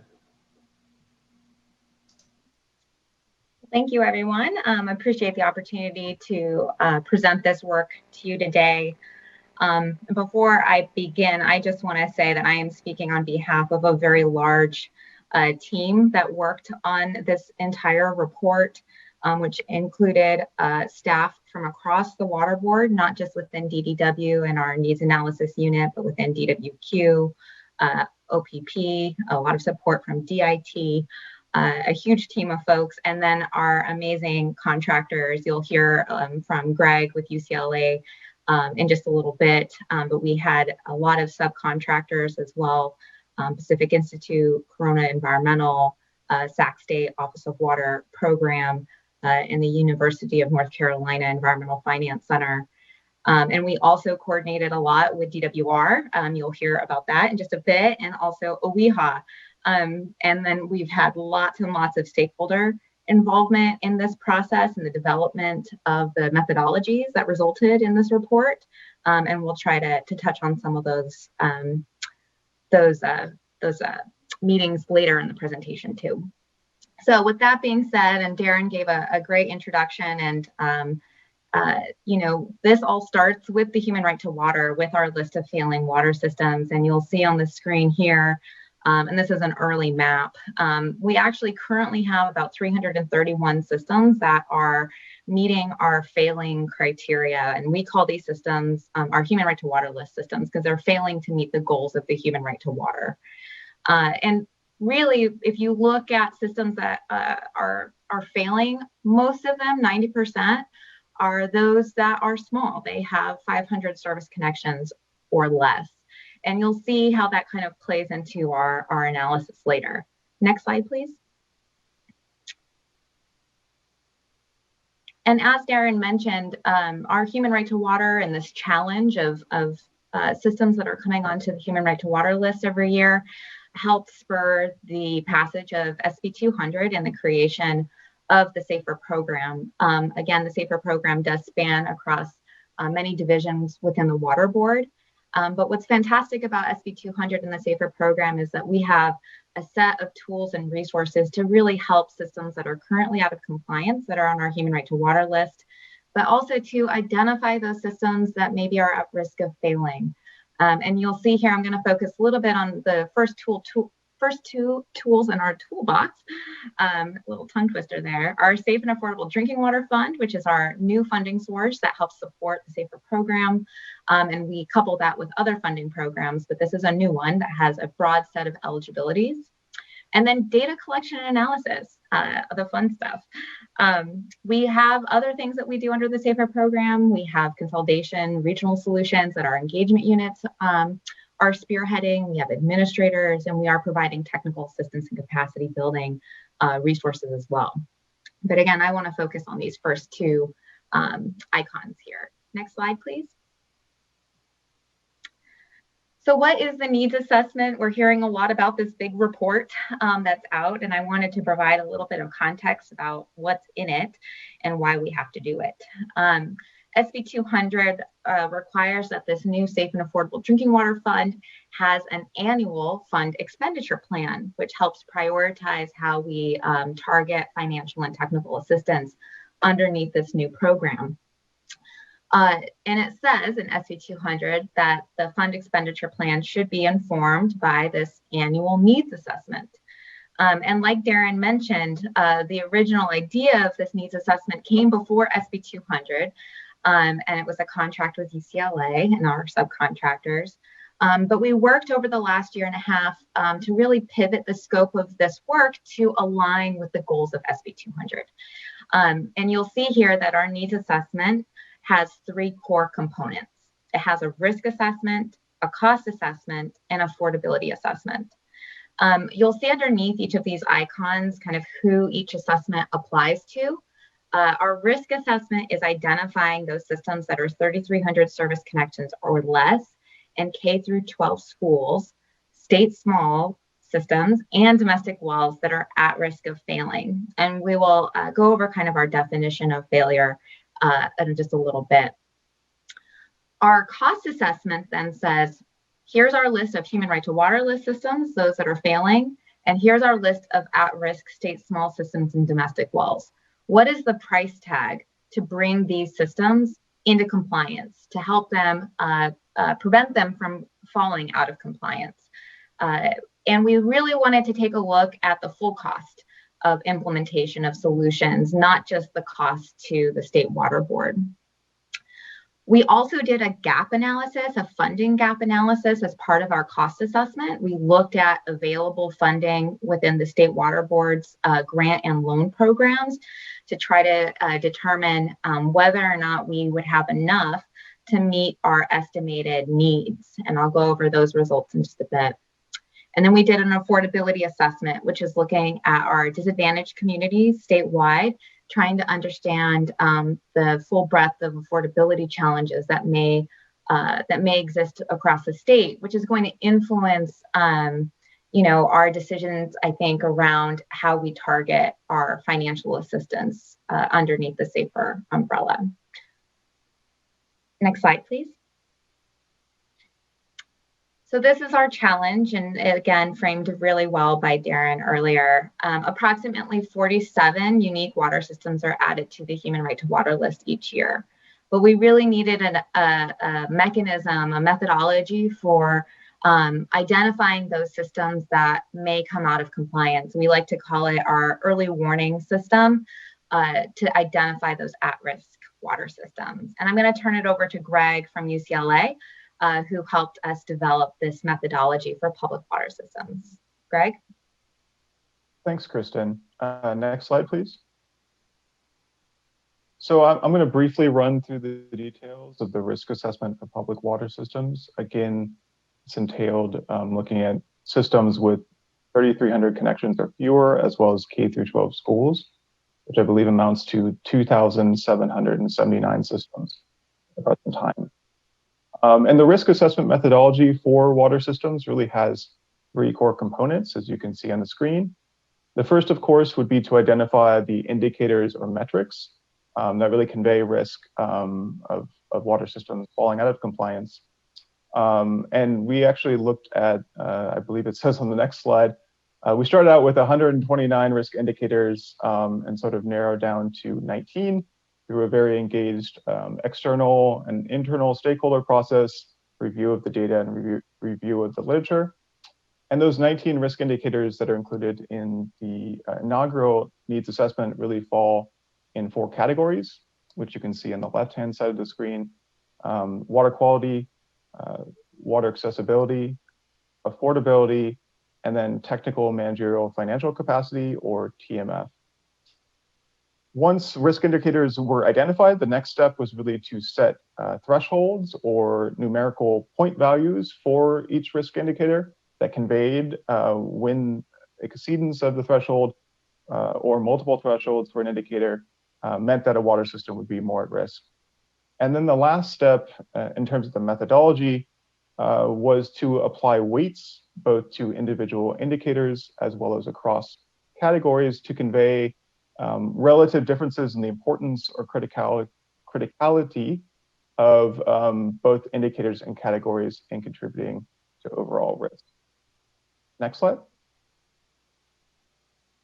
So here's the list of the 19 risk indicators that were selected from an original 129 proposed risk indicators. And I should say the narrowing down process, a lot of it was based on the need, given the needs assessment and the risk assessment, is going to be conducted annually for indicators that relied on data that was refreshed, high quality, and publicly available. You can see here, I'm not going to run through each of the indicators, but the indicators were spread across the 4 categories, with water quality having the highest number of indicators, 6 indicators. I just want to call out one of the indicators comes directly from partner agency OEHA through its Human Right to Water report, and that would be the maximum duration of high potential exposure. Next, 5 risk indicators were derived for the accessibility category. And again, want to call out that one of those was from the Department of Water Resources Drought and Water Shortage Risk Assessment process, which we just heard a presentation on preceding this. And then in terms of TMF capacity, 5 indicators were also selected. And TMF capacity is where you see the emphasis on system size through the number of service connections risk indicator, given, as was presented by Darren, the outsized risk that's been observed among smaller systems within this system universe. Then last but not least, the affordability category included 3 indicators, which you'll also hear presented on in the affordability assessment. And I will note, as I'm sure Kristen will also say, that there's already an effort to increase both the sort of the number and the quality of affordability indicators going into the future through additional data collection efforts by the board. Next slide. So how was all of this used? How was the methodology and the indicators applied, and what were the results?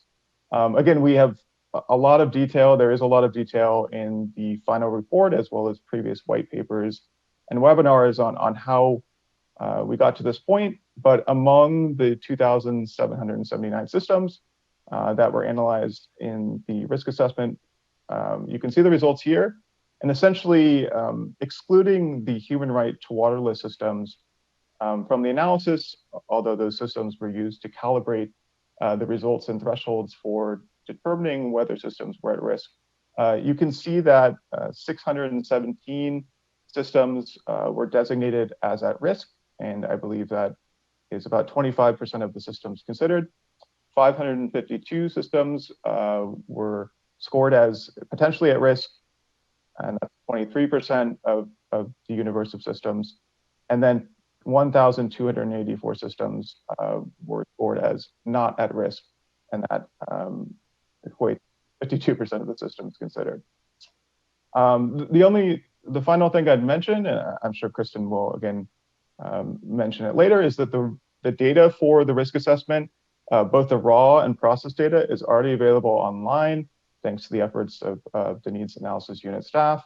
And the data for the risk assessment is already being refreshed in the near future to take account of enhancements. And also there's an opportunity for water systems to request or solicit data changes that could be found on the Water Board's website.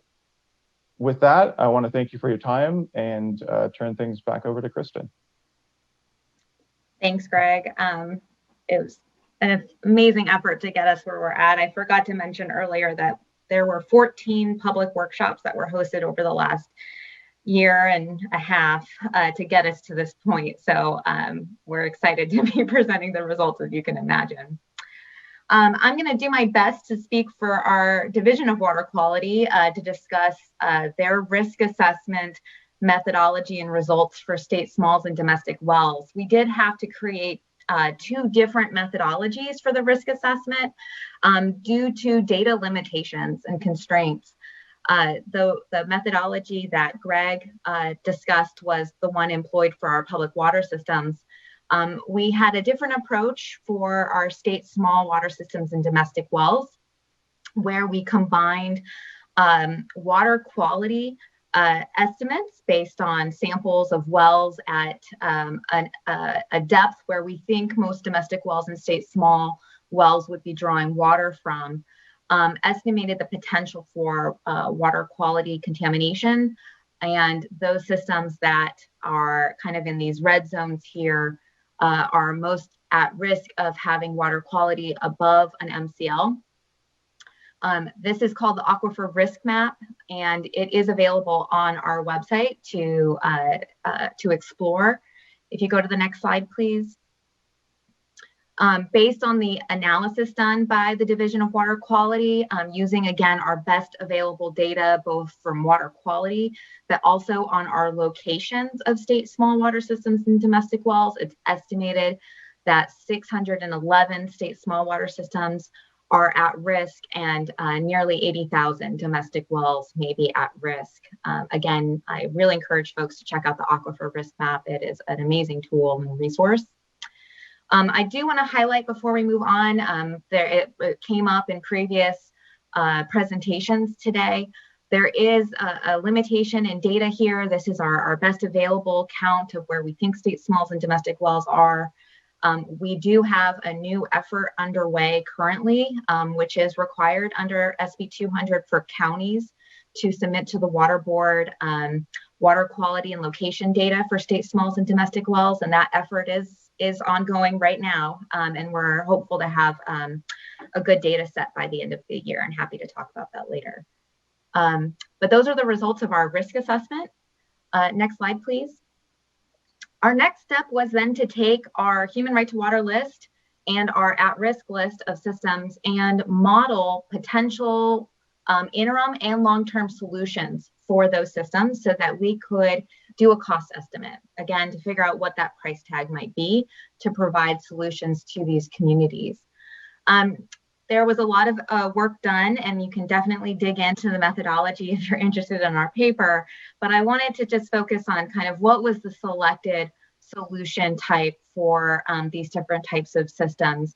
You'll see here that we looked at treatment for water quality issues for our human right to water list systems, because we know that those systems are out of compliance for water quality violations. We did look at physical consolidation as a potential solution for all of our systems here, POE, POU, and then we also looked at other essential infrastructure and technical assistance for our human right to water list and at-risk public water systems. And other essential infrastructure really are those things that are probably needed to help bring a lot of these systems into a more sustainable environment, more resilient. So it included things like potentially a new well, distribution replacement, energy and backup power issues, new meters, those sorts of things. I wanted to emphasize for our cost estimate and for these modeled solutions that these modeled solutions were not selected on just cost alone. We did not have our model choose the lowest cost solution. Instead, we had a fairly complicated analysis that looked at the resiliency, the sustainability and resiliency of the potential modeled solutions and the long-term cost of the solutions. And we have kind of, if you look in our paper, this decision tree that got us to these selected modeled solutions. I do want to emphasize here, because it's been called out a few times during our public workshops, physical consolidation was modeled for 35% of our human right to water list systems as a potential solution. But you see here it was 20% was selected. And often that was due to the cost limitations and also some limitations around distance. And I know it might come up later in Q&A, so I might just hit on it now. Physical consolidation here was a one-to-one analysis looking at a 3-mile pipeline along a road off of a surface area boundary or within a service area of an existing water system. Our analysis did look at regional consolidation and identified regions within the state where regional consolidation may be a possibility. However, those results were not incorporated into the cost assessment at this time, even though that analysis found cost savings from a regionalization approach. We couldn't include it in the model this year, mostly because we don't have enough data around some of the LAFCO legal limitations and whether or not those modeled regionalization projects would even be feasible And so before we start costing things out, we want to try to get more to a better sense of what's feasible and what's not. But that analysis is included in the report. Next slide. Quick question for you on this. Sorry. Go for it. The column there that says no solution for at-risk, I think state small. If you could just explain that a little bit. Yeah, no, that's a great thing to call out. So we were able to get actual water quality location data from Monterey County. So we got very specific data from Monterey, but not for the rest of the state. And there were some systems in Monterey where their nitrate level was so high that POU would not be a solution for them.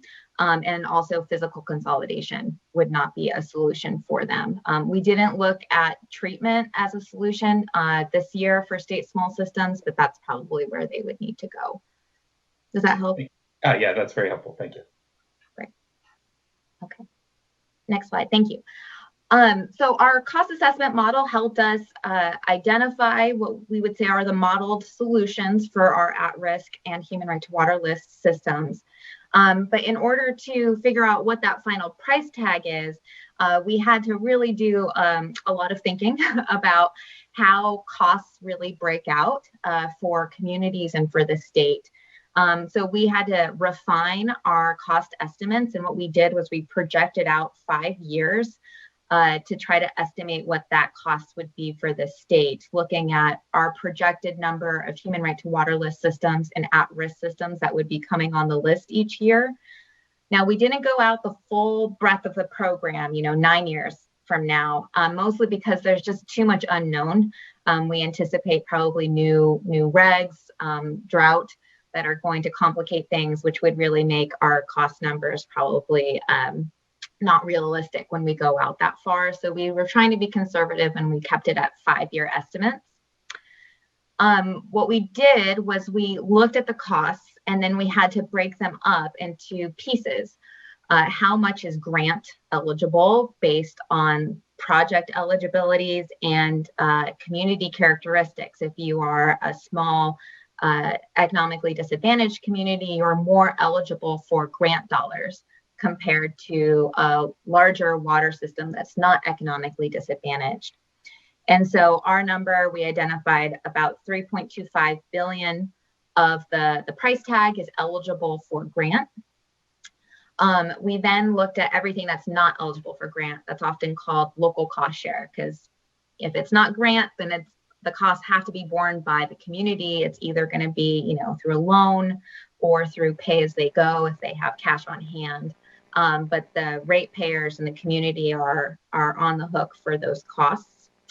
That local cost share is $7 billion, and $4.05 billion is actually eligible for State Water Board loans.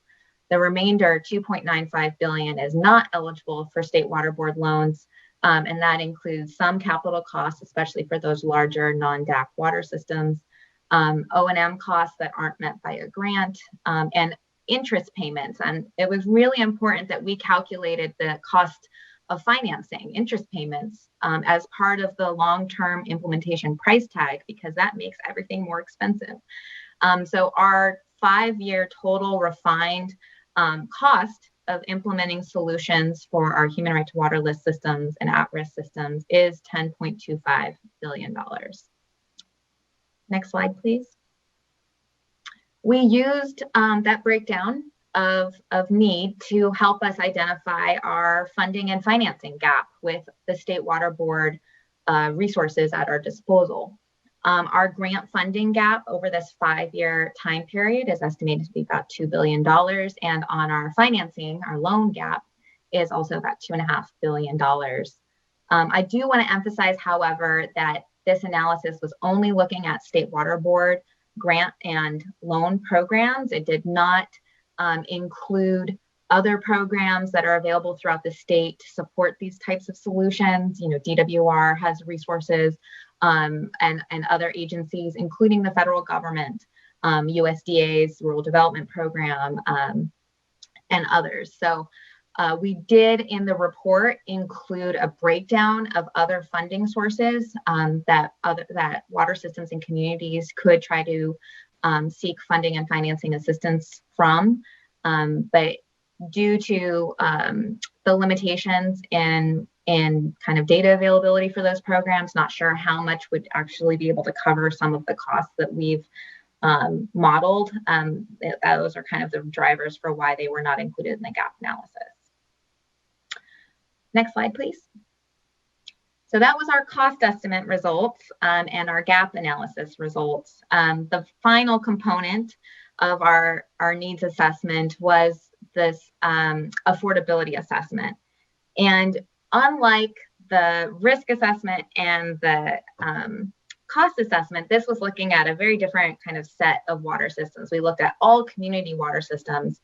And our goal here was to identify those communities that may be struggling with affordability challenges. So before I dig into what we did here, I do like to start off talking about affordability definitions, mostly because in SB 200, it says that we need to identify those communities that are charging water rates that are above the water board's affordability threshold. But there's no definition for what affordability threshold is.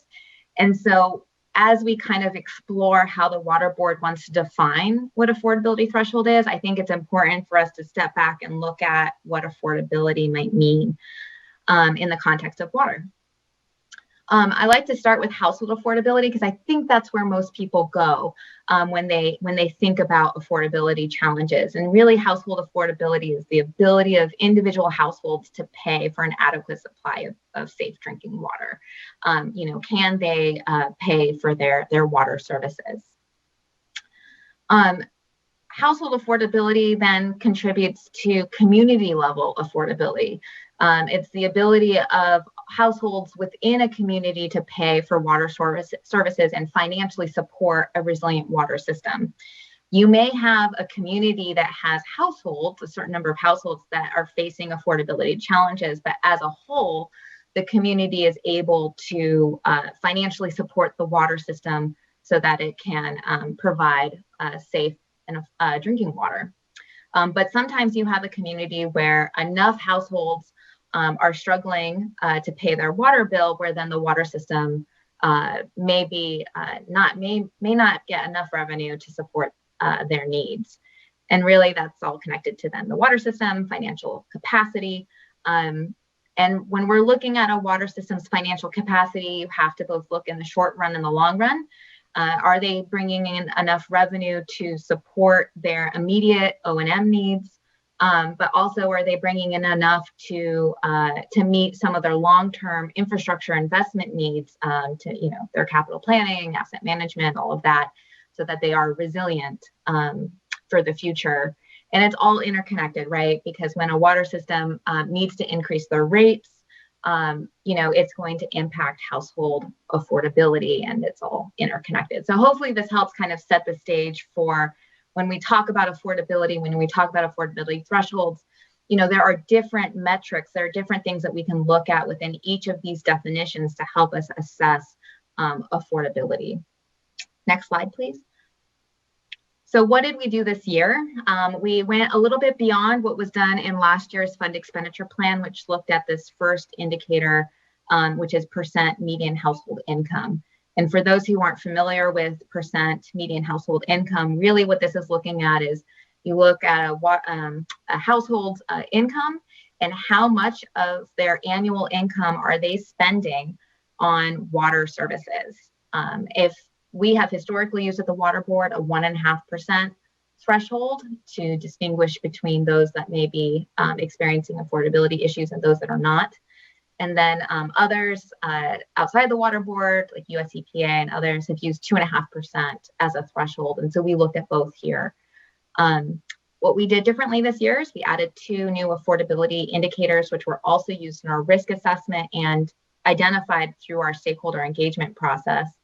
We use extreme water bill, which is also looking at customer charges, but instead of looking at it in conjunction with income, it's looking across the state and saying, if you have a water system that's charging customers 150% or 200% above the statewide average, then you may be experiencing affordability challenges in your community. And the last one here is percent shutoffs for non-payment. This is coming from our electronic annual report data. Systems that have 10% or more of their residential customer base experiencing shutoffs due to non-payment, then that is potentially an indicator that affordability challenges persist in that community. I do want to emphasize this data was our 2019 data from our EAR, and we recognize that the 2020 EAR data will only really have 2 months worth of shutoff data due to the COVID shutoff moratorium. So this indicator will probably definitely not be used in our assessment next year, both for the affordability assessment and the risk assessment. We were hoping to use a broader list of indicators this year for affordability, but we do have limitations in our data here. But we are collecting new data through our EAR this year for the 2020 reporting year that we're hoping to include next year. Next slide, please. So what were the results? Again, SB 200 calls out the need to identify our DAC and SDAC systems that are above the affordability threshold. And you can see here the number of DAC and SDAC systems that were above the minimum threshold for each of the indicators. The most systems are in the percent MHI category, but we also have systems that exceeded the threshold for extreme water bill and not as many in percent shutoffs. We do include in our report a breakdown also of the number of the systems that exceeded 1, 2, or all 3 of the thresholds for each indicator if you're interested in learning more. Next slide, please. I only touched on really a small piece of all the analysis that was conducted and is included in the full report. So I want to encourage everyone to check it out. It is available on our website. We do have a form for folks to request data change requests or to make data change requests. We recognize, especially our water rates data, may not be accurate for a lot of folks. We've seen some data reporting issues there. So we do provide an opportunity to have some data change requests made here. We also hosted a 3-hour webinar last week, providing an overview of the results, and that recording is being added to our website today if people want to learn more through that. And that's it. Thank you. Yeah, and again, if folks want to really dive deep into some of the methodologies and the statistical methods and data that we use, that 3-hour deep dive is a fantastic overview of the work. So if this, a amuse-bouche, if you will, this taste of the work has you wanting to dig in deeper, as Greg said, the work and data is all available online as well. So you can follow along, do your own analysis, make use of this data in ways that really add value and ultimately enrich the local leadership and embrace of these challenges that we really, I think as a theme, are looking for communities to be partners with us in. And I hope that we've done well by everyone and keeping the faith. And the 14 public workshops I really appreciate because it has driven to a really great product ultimately here. And just again, thank everyone for their time on it. We do have a couple of folks on public comment, but board members, do you have any other thoughts? My main question would be is, because there is still gaps in data, and I think particularly we see that in the affordability side, but what would you prioritize amongst it all? Knowing that this will be a bit of an iterative yearly opportunity to refresh things, where would, in these first few years, where would you kind of focus? And this is both for you, Kristen and Greg, focus, some of our, greatest need. Yeah, how would you kind of prioritize it, I guess, on the data side? Yeah. Obviously on the financial capacity side, but I think we've made some good strides already this year before the report was even released to try to get a head start on that with our electronic annual report. But really, I think the biggest opportunity and need for refinement is better indicators and data around source capacity. especially, I mean, we've heard a lot today about the challenges around drought, and we really need to improve our data on source to identify systems that are experiencing source capacity issues. And that's something that we are starting to work on internally. And I'm very hopeful that we'll have a solution there soon. And I'm sure Greg would speak to this as well. We definitely would love to see more robust, I think, TMF capacity indicators, although I think we have a fantastic bunch in there. I think we can do better. And if you take a look at the 129 potential risk indicators that were identified during our development process, there's a great list to start on there. Greg, did you want to add some? Not really. I mean, I think you said it all. I would definitely emphasize the F and the TMF, so financial capacity, as well as the affordability metrics that Kristen already mentioned. So I think on the other categories, I mean, largely the exercise we did, there's a lot of for water quality and accessibility. I think the source capacity could be enhanced, but for affordability and TMF, it is a matter of new data, and you're already working on that. So I look forward to seeing it. Thank you for that. You know, the other comment I was just going to make is this, to my mind, and I think to a lot of folks' minds, comes just very well timed when we are looking at the national discussion around infrastructure, around our need to invest in infrastructure, but more importantly, invest in communities who have not been the beneficiary of the majority of investments that have, gone either from the state or the federal government, and are these particularly smaller systems without the real capacity even to come into the programs that we've traditionally established for some of our larger systems. So there is as Board Member Firestone said on the last item, when it comes to drought vulnerability, an incredible race component to this, and a racial equity discussion that's embedded in how we view our communities, how we extend service and drinking water and standards to in a way that I think is, again, always very surprising to us all, that, as Americans and as particularly Californians, we don't all share the level of access to clean water and sanitation or air, for that matter, and other health indicators or areas very impactful to health. So just thank you, because I think this allows us to be prepared for what may be very well significant federal investment. We've already seen a number of programs and dollars and assistance flowing to the state from the feds because of the COVID pandemic. And now, as we really kind of try to get to a finer point on where we need to be with infrastructure, again, the data here is going to serve those opportunities and solutions to actually address this challenge in a really specific and definitive way. And so just a huge thanks again for all the disparate leadership in the state that has really allowed us to kind of all self-assess in a really critical way for systems that, again, we've left behind and are bearing the brunt of the climate crisis. And here, even more timely so with drought on our doorstep. So and here in front of us even. So thank you. Other board members, thoughts and comments? I'll wait for Firestone. I'll wait till after public comment for most, but just to follow up on your question on the data side, Kristen, do you mind, or anyone else, do you mind just talking about the key data sources that are going to be really important going forward? I think I know that you mentioned the electronic annual report, which we've been doing a lot of work on, but how we're actually going to be regularly able to collect data that are essential in being able to do this analysis.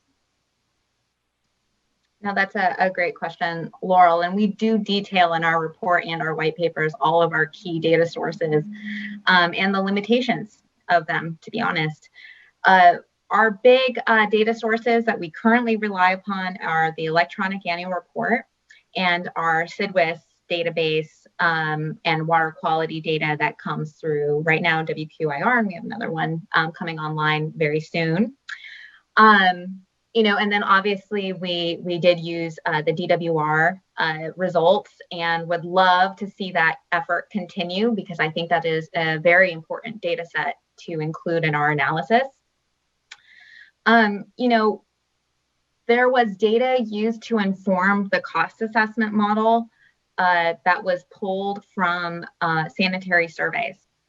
However, those sanitary surveys are in PDF forms. They're not machine readable. There's so much great data in our sanitary surveys, and I'd love for those to be a data source. Unfortunately, we don't have the staff capacity to digitize sanitary surveys, but that's my hope for the future. But we definitely rely on mostly our electronic annual report and our SWRCB data for our work. But that could definitely broaden as we move forward. Thank you. Other board members' initial thoughts? We can go to our commenters. I believe it's we have 2 commenters, and sorry, I lost my.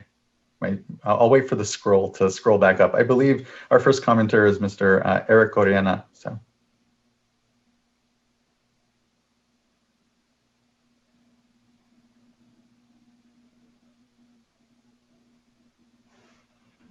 And you should be invited to unmute any moment now. There you are.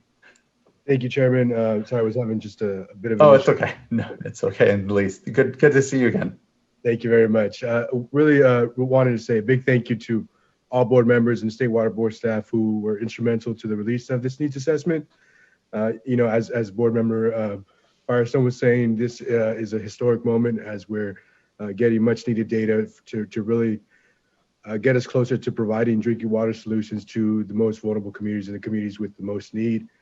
We think this report gives us an opportunity to dig into the level and types of need related to drinking water access that hasn't been possible before. So really historical moment for us. So thank you, everyone. We're still reviewing the report. It's a big report, so we'll take some time on this, but we've identified a number of technical and policy questions that we'll be following up with staff soon. So we look forward to those conversations. And in the meantime, this report sends a loud and clear signal that more funding investments are needed. And if we are to close the water access gap in California and build greater drought and water shortage resiliency in the face of climate change, then we need to start getting to work soon. And I appreciate a lot of the comments made, especially the one from Mr. Greg Pierce, in terms of we really need a lot of the F side of things, which is a lot of financial portion. So thanks so much. Really appreciate the opportunity, everyone. Thank you. Thank you for your good comments and engagement in this this process. Again, I think of all the indicators, 120 plus, and it was because of the great input that we had, and then even the narrowing down and the methodological development. So just thank you for the good input and continued collaboration in it all. Next, I think we have Crystal Gonzalez from Clean Water Action.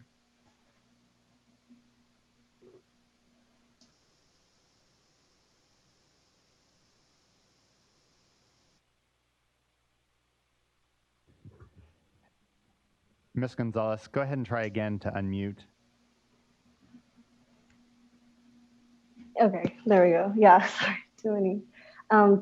So hi again, and I want to also thank you all for the work that has gone into this analysis, and also the opportunities to engage in the process and development of this needs assessment, which has been a process for sure, and as many of you have mentioned, as board member Firestone mentioned, this is a huge achievement and milestone, and we really look forward to ensuring that we use this data and this tool to bridge and streamline water quality and access solutions in terms of the funding opportunities that are available, and really streamlining these projects, right? And so I just want to say we look forward to continuing to work in collaboration with you all, and so thank you so much. Thank you, Ms. Gonzalez. Thank you. That concludes our public commenters for the item. Board members, thoughts, questions, follow-up? Yeah, I have some. I'll jump in. Now I get to jump into some of the details, sort of recognizing, I think, just the amazing work. This is so rich, right? There's so much here. There's so much to dig into, so much kind of just insights and data and exploration of really understanding the problem. So I want to just first say, you know, in some ways, this is like the first step to have this incredibly rich piece of work. One thing I also just initially wanted to pull out from your Kristen's presentation was the piece on the regionalization work, because one of the most surprising things I saw in that was how hugely the price drops potentially. I mean, I think it was 68% for per connection costs, which is huge. So I think, you know, that's really a clear area to dig in more as we move forward and are looking at solutions. So I wanted to highlight that as, and I'll go through a few more things that I think just as we dig in, you know, look forward to exploring more.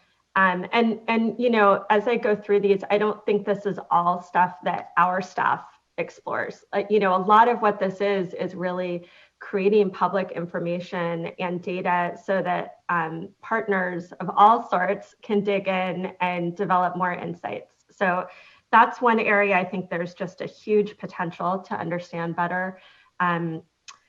Another area I think is just really digging into the risk analysis, risk indicators. There's so much there as well. And I think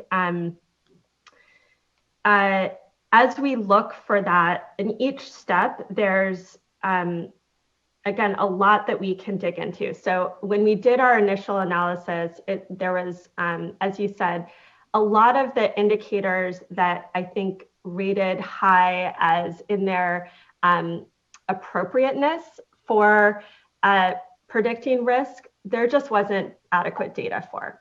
And so again, as we think about the areas to dig into for the future, I think data access and collection on a statewide level is going to be a key one, and really trying to develop and ensure that we have the right data to allow us to adequately assess risk is a key area, like you said, especially on affordability and technical managerial financial capacity in particular. I remember looking at the technical managerial financial capacity ones, and it was like all the things we'd really like to have, we just didn't have data for.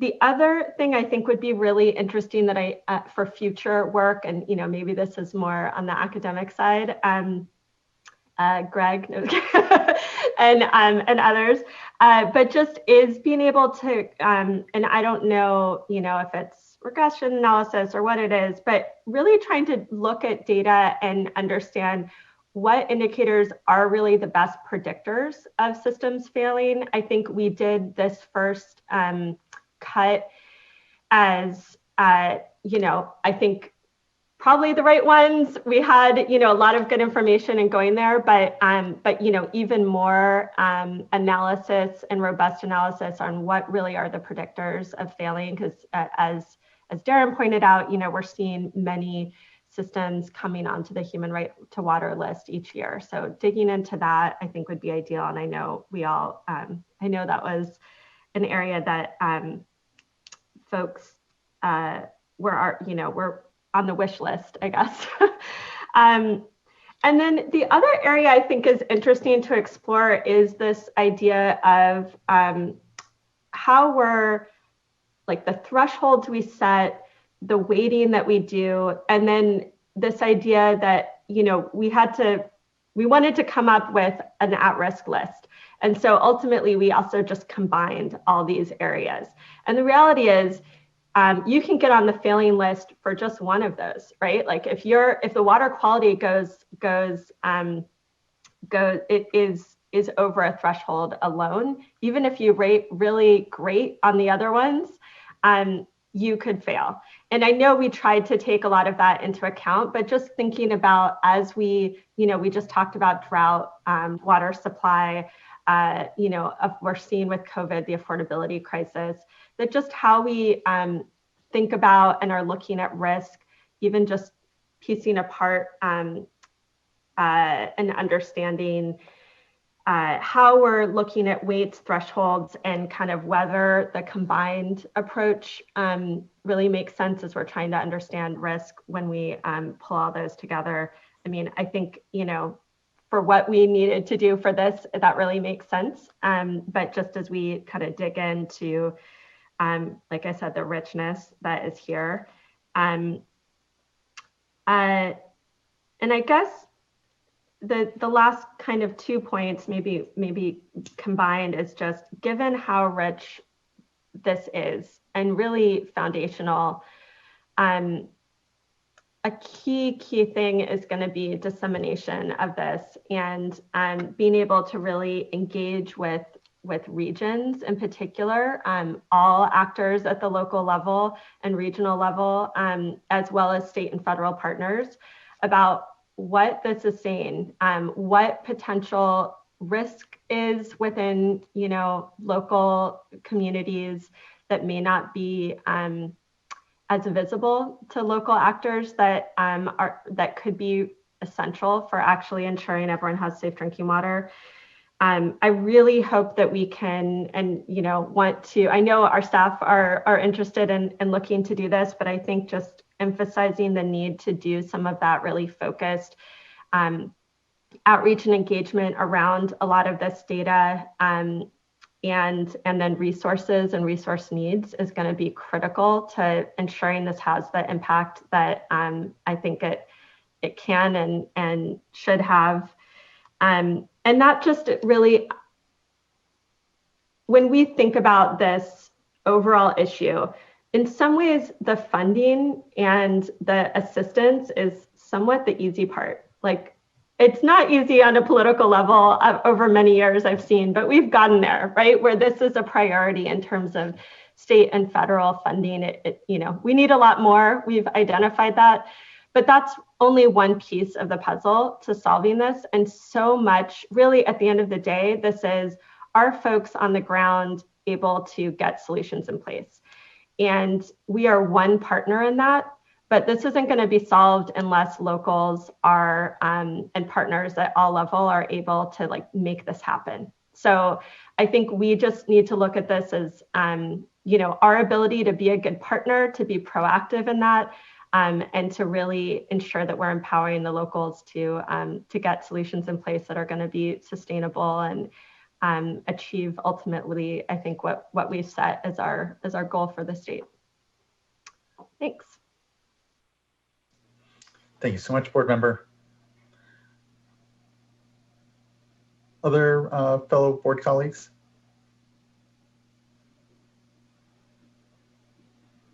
Thank you, Board Member Firestone, for that detailed comments. I think, given your passion, interest, and history in this subject, it's heartwarming to hear you be so excited and so enthusiastic about this effort. So thank you for your commitment on this matter. And of course, thank you to everyone who worked on it. I don't have much to say except to give you a heads up, although I think Kristen may know already. The Central Valley Regional Water Board has expressed a great deal of interest, obviously, in this report. I will provide them with a really just brief summary at their next board meeting later this week. And my guess is they will request at some point a more detailed presentation from the team. And I wanted to make Board Member Firestone aware of that, and if she's interested, to also be involved in that Regional Water Board meeting. But again, this is a significant undertaking and a significant accomplishment, and my congratulations to everyone. Thank you, board member.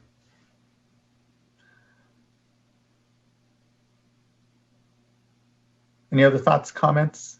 And if not, we can thank folks for the good work and conclude the item. Okay. Well, thank you again. Really appreciate it, Kristen. And thank you, Greg, for joining us here.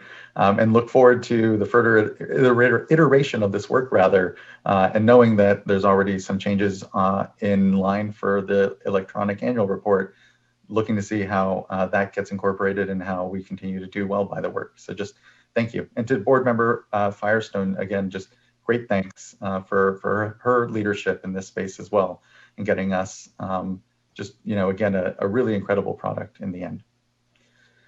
Next, okay, that concludes that informational item and brings us to our last in this tranche of informational items, and sort of a build up to then, well, we've had this discussion around drought, we have the needs analysis.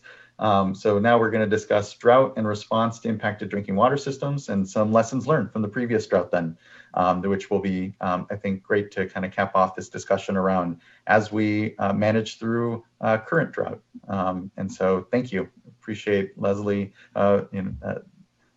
Deputy Director Loudon and Deputy Director Fulhamis here, head of the Division of Financial Assistance and Division of Drinking Water respective. So you two, we're in the thick of it in the last drought, given that it was only 5 or 6 years ago here that we were in the teeth of those dry conditions. And so just thank you for that continuity of leadership here at the board, actually, and look forward to the presentation here. Okay, well, I will start it off for us. Good morning, Chair Esquivel. It's still morning, and board members. I'm Leslie Loudon, Deputy Director of the Division of Financial Assistance. And I'm here to wrap up today's discussions on drought and drinking water by talking about our lessons learned and our plans for the future and some of the things that we're working on right now regarding drought funding and reporting. And as you mentioned, helping me is Darren Fulhamis, the Deputy Director of the Division of Drinking Water. Next slide, please.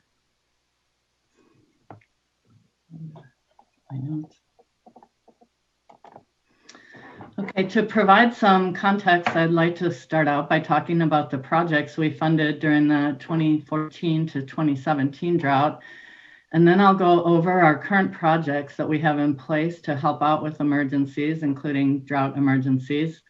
We'll talk about the lessons learned, as we mentioned, and then some recommendations that we've been working on regarding improved reporting for the drought projects. So next slide, please.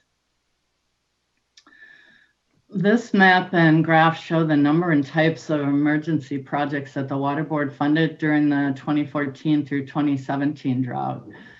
There were 123 well projects for $22.7 million. Most of those were repair and rehabilitation, but also some of those included well replacements and new wells.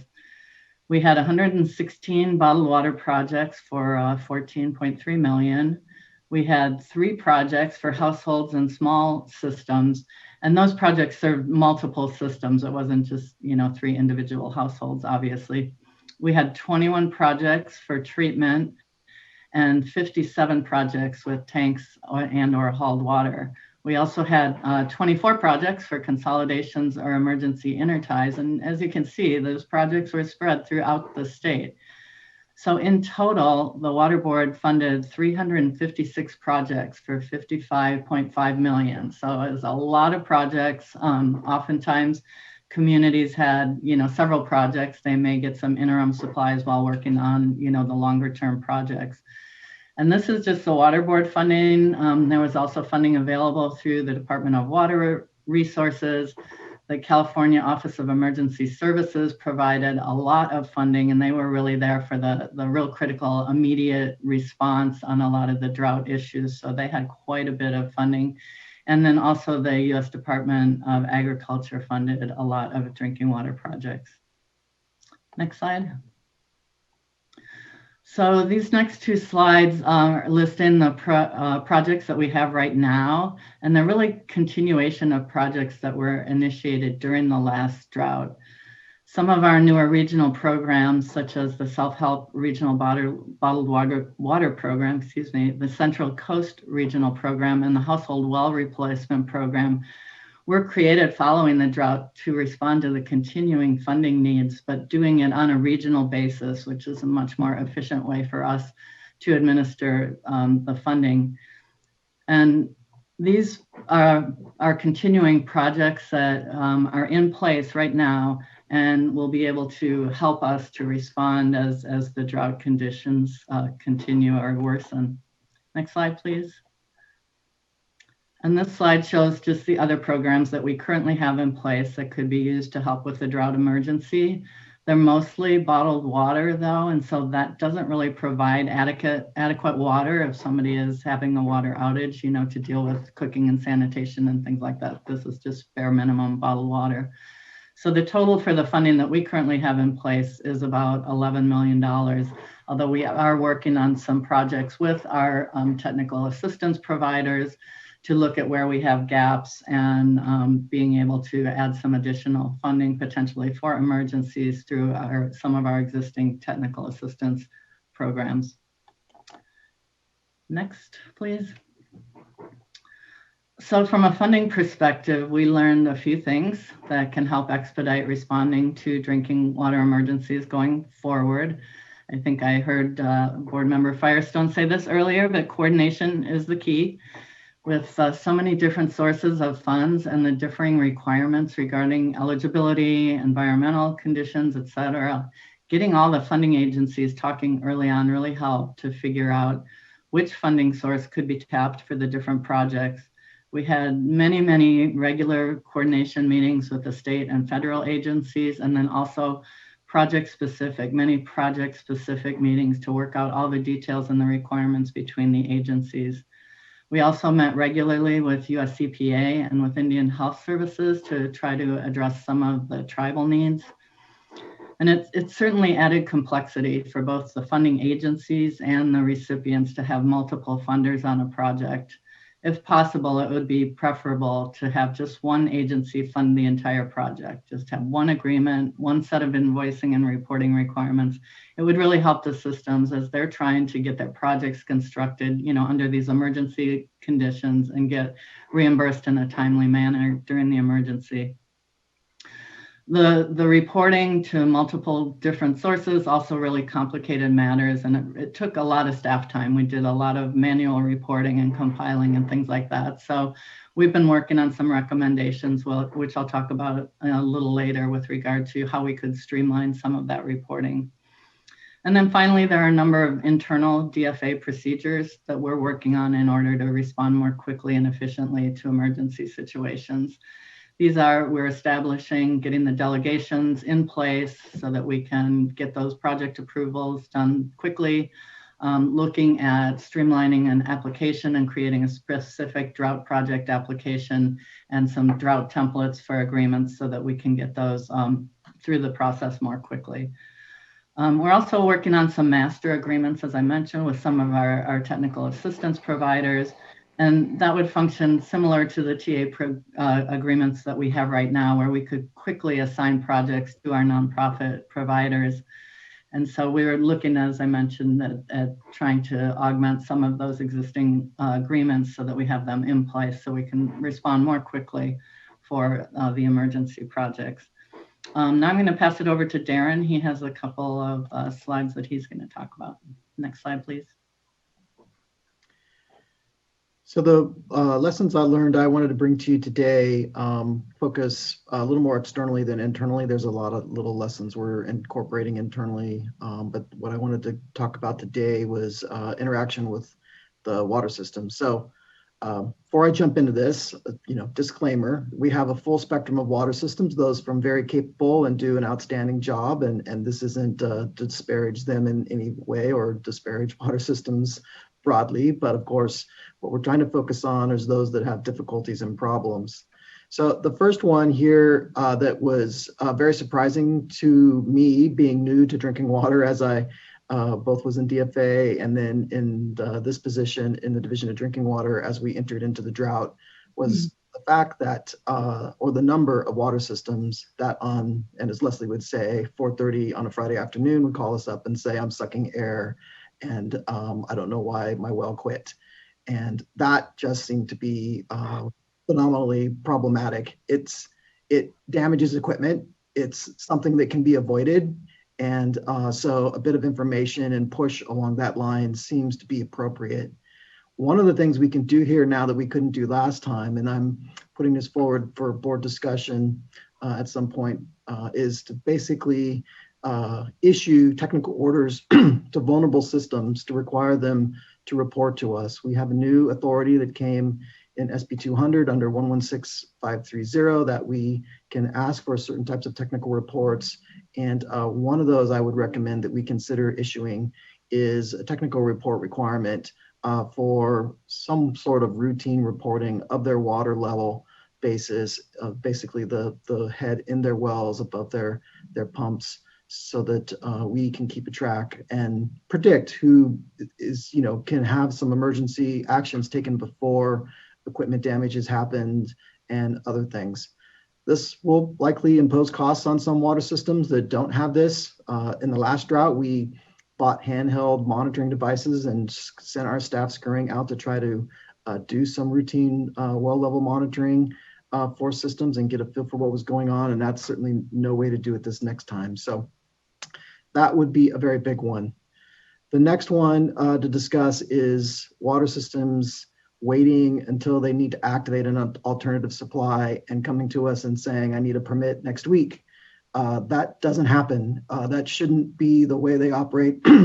Again, many systems know that that isn't the case, but getting caught surprised and thinking that I had a supply and it's over there and I'll just need to throw some treatment on it and get it activated when the time comes is always a little bit too late. So working hard now and recognizing that we have some new challenges to water quality that we didn't have in the last drought, with 123 TCP and PFAS contamination being there. And appropriately, a lot of the systems have taken these wells offline and have reduced their capacity and may need to bring them back on. And therefore, we need to push hard to make sure that they're starting that process now before it becomes an issue for them and moving into that space. So on that one, thank you, Darren. I think it's a really critical point. And of course, calls to mind the disaster in Flint when appropriate state oversight wasn't given of the switch of sources. And it isn't a small thing, and it has to be better prepared for, and it has to be done in a way that protects public health. And in an emergency, the push definitely comes to get it to us quick. But there's as always a balancing there. So I really appreciate you bringing that up. Yeah, definitely. And it's something we proposed that we would prioritize our workload. Of course, we're always struggling to get all our work done, but we would make it a priority for systems that come to us that need to do those permitting actions and make sure that we try to address those in a very timely manner and make that a priority workload for us. And next slide, please.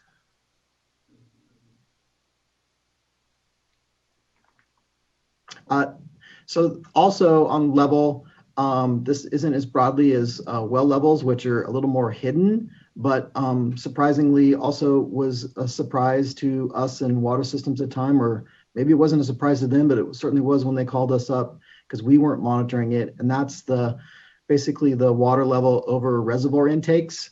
We see our reservoirs at unprecedentedly low levels entering into this year at this moment in time.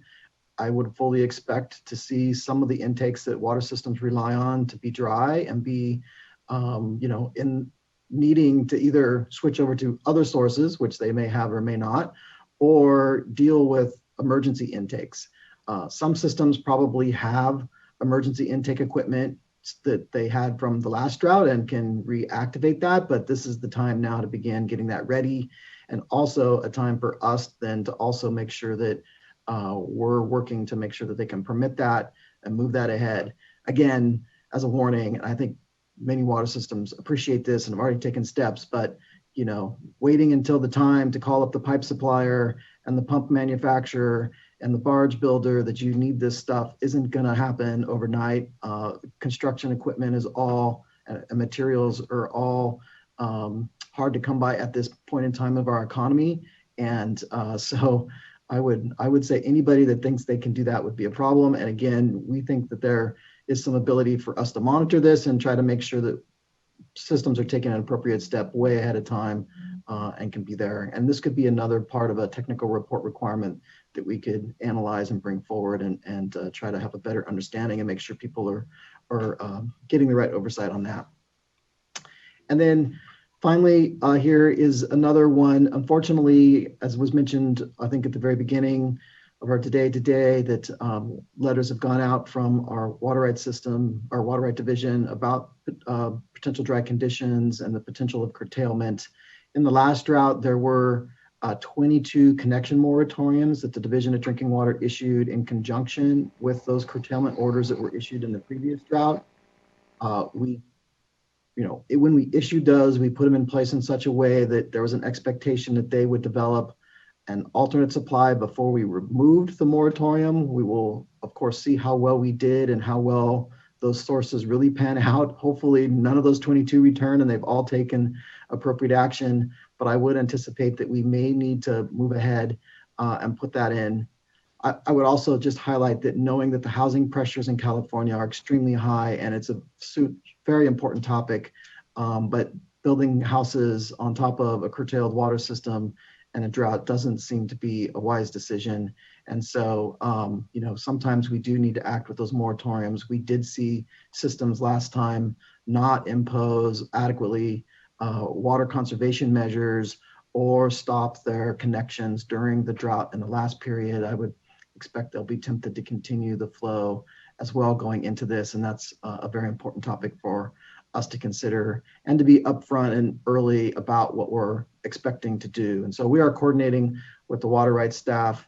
In fact, I saw meetings pop up on my computer earlier this morning, setting those up to make sure that we're coordinating and working in conjunction right with the water rights staff as the curtailment orders, if they do go out, that we're ready to follow through with connection moratoriums and make sure that we're able to implement those quickly and have water savings as a result. And next slide, I think, is back to Leslie. Okay, yeah, we just have a couple slides on what we've been working on to make our information more readily available and improve our reporting. So we're working on some templates that could be used to generate the project information.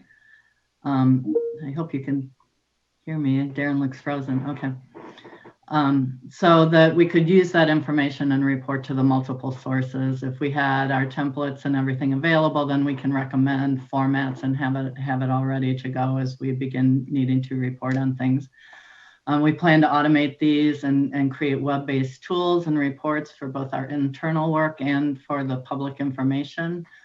And then, as Darren was talking about, we recommend that the water systems prepare and work with us early before they run out of water and it becomes an emergency. As Darren mentioned, I cannot tell you how many Friday afternoons we got calls because, systems thought they couldn't make it through the weekend because they've been having problems all week.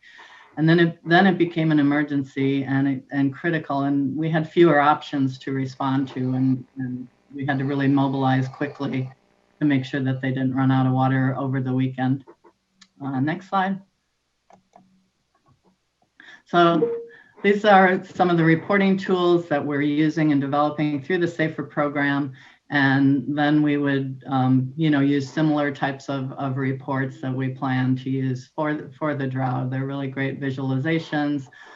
We can display information on maps and have it linked to the funding information and things like that. So it'll all be available on our website, and we're hoping that'll streamline some of the reporting and the requests we get for information that take staff time away from working on the emergencies to working on compiling and responding to information requests. So next slide, that is all we have. And so Darren and I are happy to answer questions. Thank you. Really appreciate it. And, the good overview and thought given to ways that we can be, and specific suggestions on ways that we can be better prepared in this drought and in future droughts, as opposed to the last. It is, I think we've reflected on here, again, the Division of Drinking Water is still only, half a decade or so here at the water boards, but it's been incredible to see the work, the growth, the evolution, the modernizing of our approaches to be far more data-centric, far more about not just being better decision makers with the data that we're generating for ourselves, but instead turning that out to communities to support their decision making and ensure that collectively we can manage through things like drought. And so just thank you.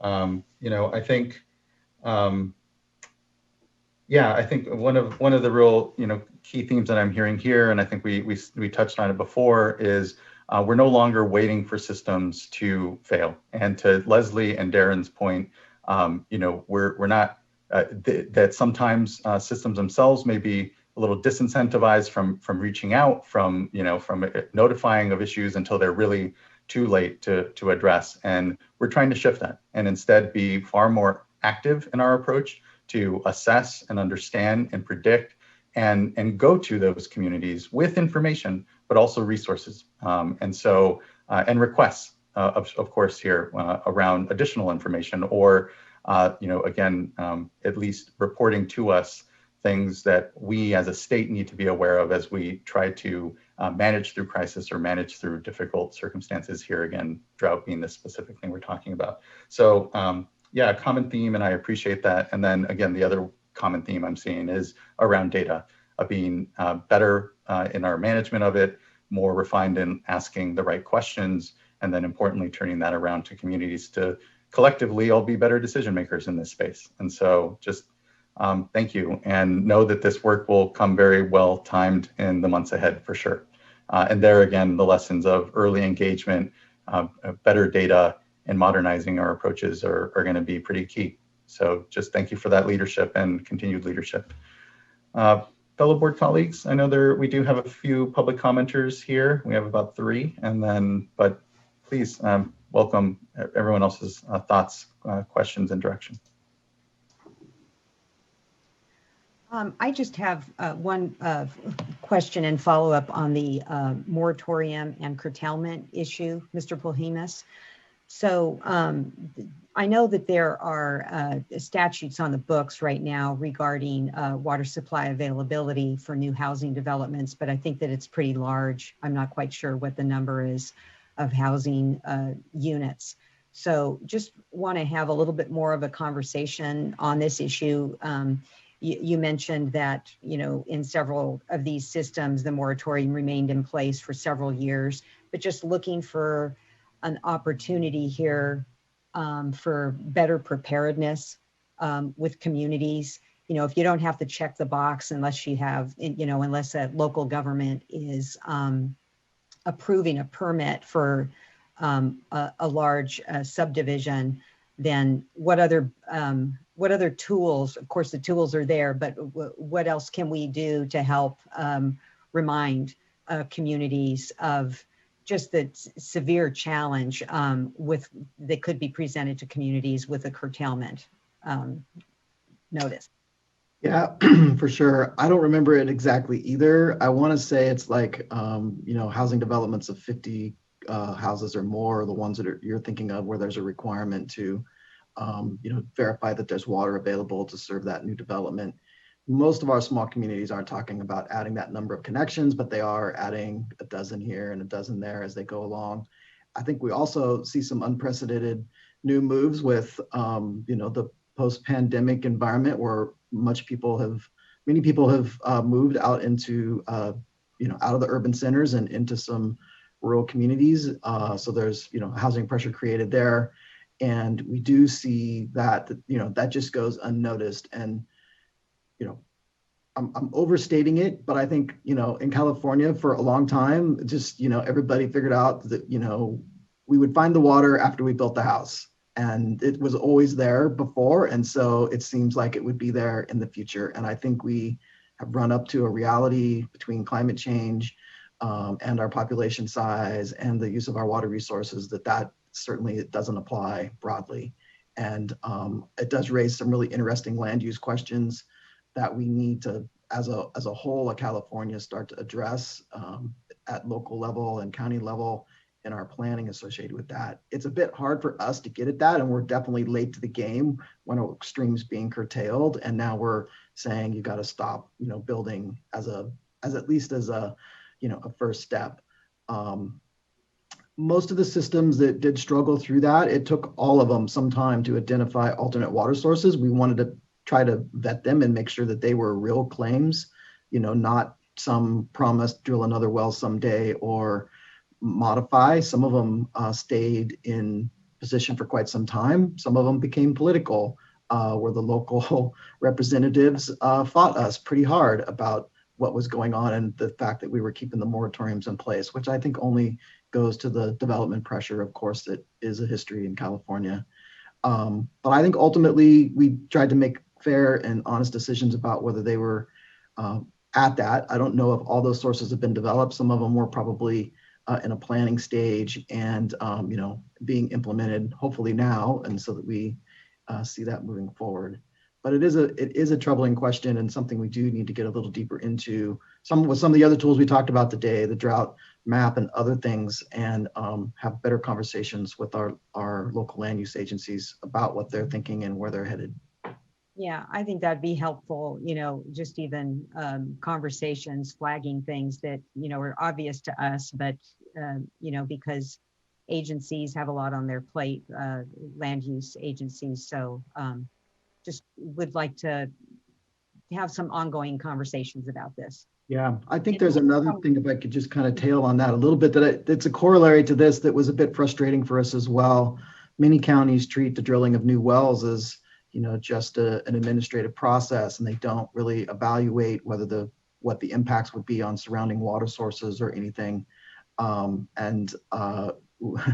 Leslie and I at times would bite our tongues really hard when it came to knowing that some big wells were going in next to the new well we just drilled for a community and wondering how long that supply might last. And so hopefully under Sigma, there's much broader effort around planning of quality of the sources and the supplies, and that we don't quite see some of the egregious actions we saw back then. So that is in place as well, that should hopefully help bring this discussion forward.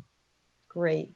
And then I just want to take this opportunity. I don't plan on commenting again, but just really want to thank both of you, Ms. Loudon and Mr. Polhemus, for your amazing work. And today's agenda, it's just really helpful to be able to look at all of these issues at once. So thank you, Chair Esquivel and Ms. Sobek and the executive team for thinking through today's agenda. And sometimes when we receive informational items kind of one-off, it's hard to look at it all in terms of the bigger picture. And this is just really useful today. I think that it's helpful for the public to hear and for us to see how far we have come, you all have come in our work over the past few years, and develop a vision going forward. So thank you so much. Thank you. Thank you, board member, and for being part of that vision. I know the last drought was difficult. This board was dealing with many new things for the first time. Hopefully, I definitely see and know that we're slowly getting, I don't want to overpromise for sure.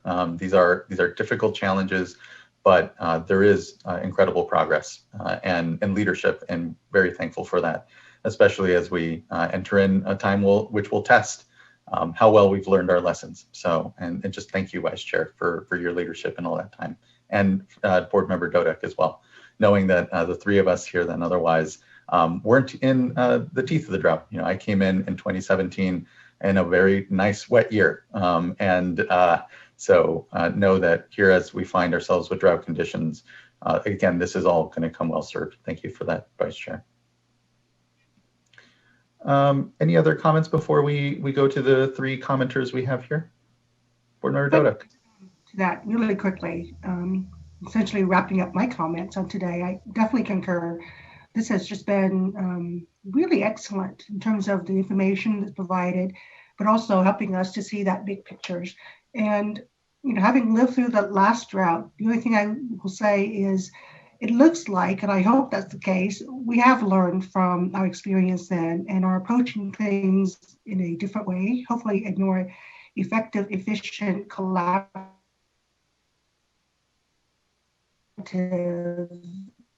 and ultimately resulting in better outcomes. So I don't think any of us want to have to, but having that experience in our back pocket, having Mr. Kohimas, Ms. Loudon, all the other staff, and I think it helps us and it helps our stakeholders to be in a much better position to deal with what's coming down, this summer and next summer potentially. So thank you, everybody, and we'll tackle it. Hear, hear. Thank you, board member. We'll go to our commenters, and I'd like to call up Eric Oriana.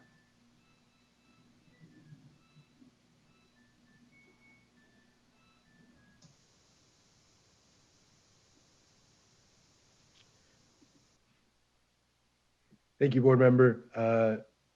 I really wanted to just make a few comments here on drought, but wanted to really appreciate the board prioritizing drought and the impacts to California's drinking water. The lessons learned outlined by Ms. London and Mr. Polimas are reassuring, and they really give us a sense that we will avoid some of the mistakes of the past. And really, we understand that board members have many tough decisions to make regarding drought. But for many community residents, drought means an avoidable interruption to communities' drinking water. And during the last drought, thousands of community households experienced dry wells and long periods without access to running drinking water in their homes. As the effects of climate change exacerbate drought impacts and increase the frequency of dry conditions, it's important that California prioritize communities most vulnerable to drought communities. And in order to help the state prioritize the most vulnerable communities, CWC and other NGO partners want to work with the board so that we can have more proactive drought response this time around ahead of the next drought. And we urge the State Water Board to work in partnership with other key state agencies to prepare and publicly release, by this summer, a proactive drought preparedness and response plan. This is one recommendation that we've outlined in a letter that we shared with board members ahead of this meeting. This letter is jointly written by environmental justice and technical assistance organizations. And we hope that that letter has some important recommendations and helpful recommendations for the board. We also shared a drought lessons learned document that we developed as Community Water Center in the immediate aftermath of the last drought. And again, the main takeaway from that lessons learned document was that we need to proactively prepare now before the next drought emergency hits. And then also, as in part of our work, we're calling also on the legislature and the governor to invest in basic drought resiliency infrastructure. The release of the DWR and State Water Board drought report, as well as the State Water Board's needs assessment report, will help inform these necessary drought resiliency infrastructures for our most vulnerable communities. Really wanted to end with this last point that historically the state has often prioritized agricultural interests ahead of rural communities of color interests, but we're confident that this State Water Board has the knowledge and ability to ensure that communities of color are prioritized in the face of a mega drought, and we look forward to continually working with stakeholders to ensure rural communities are protected from drought impacts. Thank you, really appreciate the opportunity. Thank you as well, Mr. Oriana, and for your continued great cogent comments throughout our items today. Really appreciate your engagement today in today's discussion and longstanding engagement of the Community Water Center around these issues. So thank you. Next, we have Michael Claiborne.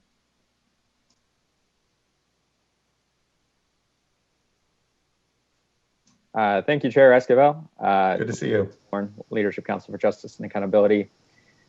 Apologies in advance. I wrote way too much on this item, but I'll try to get through it. So I think this is a very timely conversation as we head back into drought in this state, and as it becomes ever more clear that we must adapt to more frequent and severe droughts as the new normal.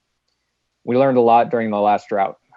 We also have additional tools, including SB 200 and SAFER, the CDAG report, the needs assessment, including the risk assessment in particular, SB 88 mandatory consolidation authority, and I think maybe most importantly, SGMA. We'll need a coordinated response that includes the board, DWR, OES, USDA, local jurisdictions, technical assistance providers, and impacted communities using each of these tools effectively. to weather this drought.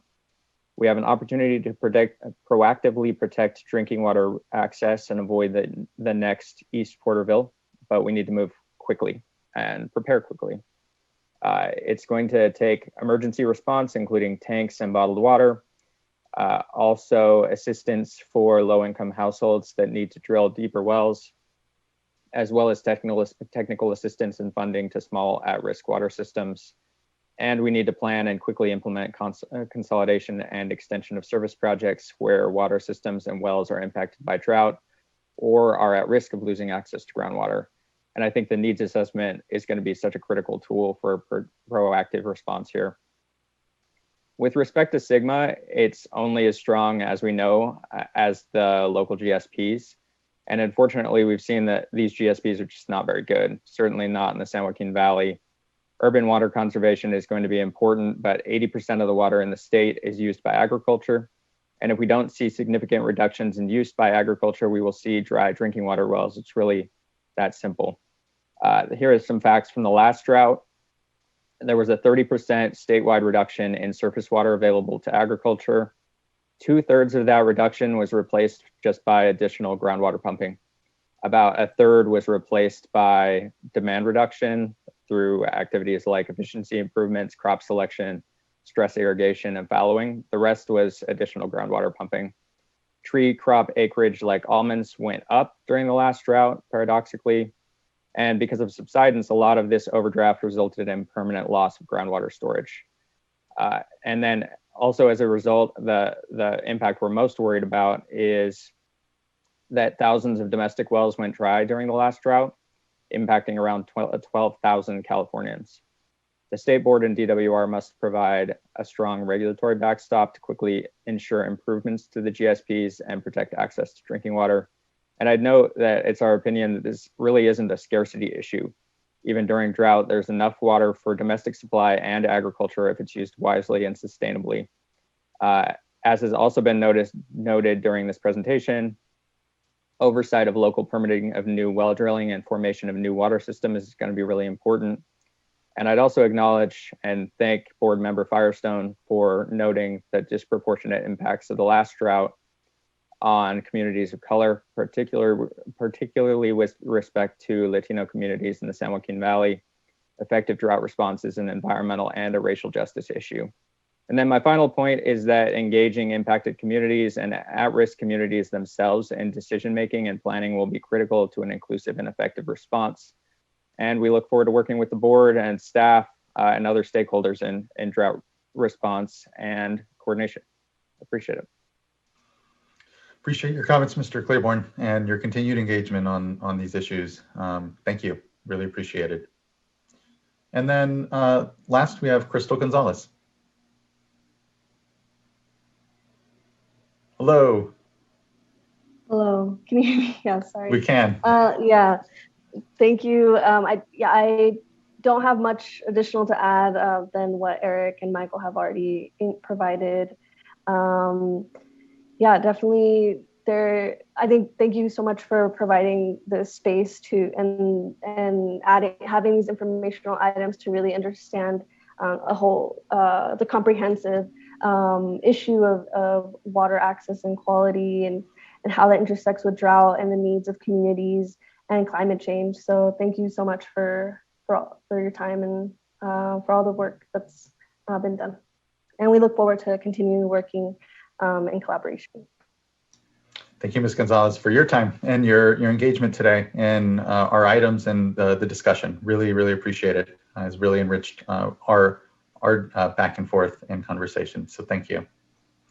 And okay, well, that brings us to the end of public comment on the item. But are there any other thoughts that have been spurred or questions and otherwise direction that board members want to provide? Yeah, I'll add some.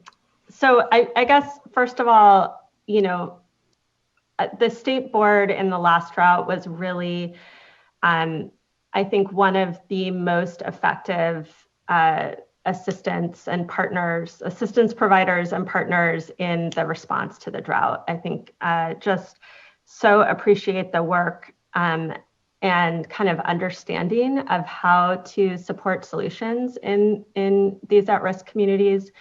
So want to just first start by acknowledging that.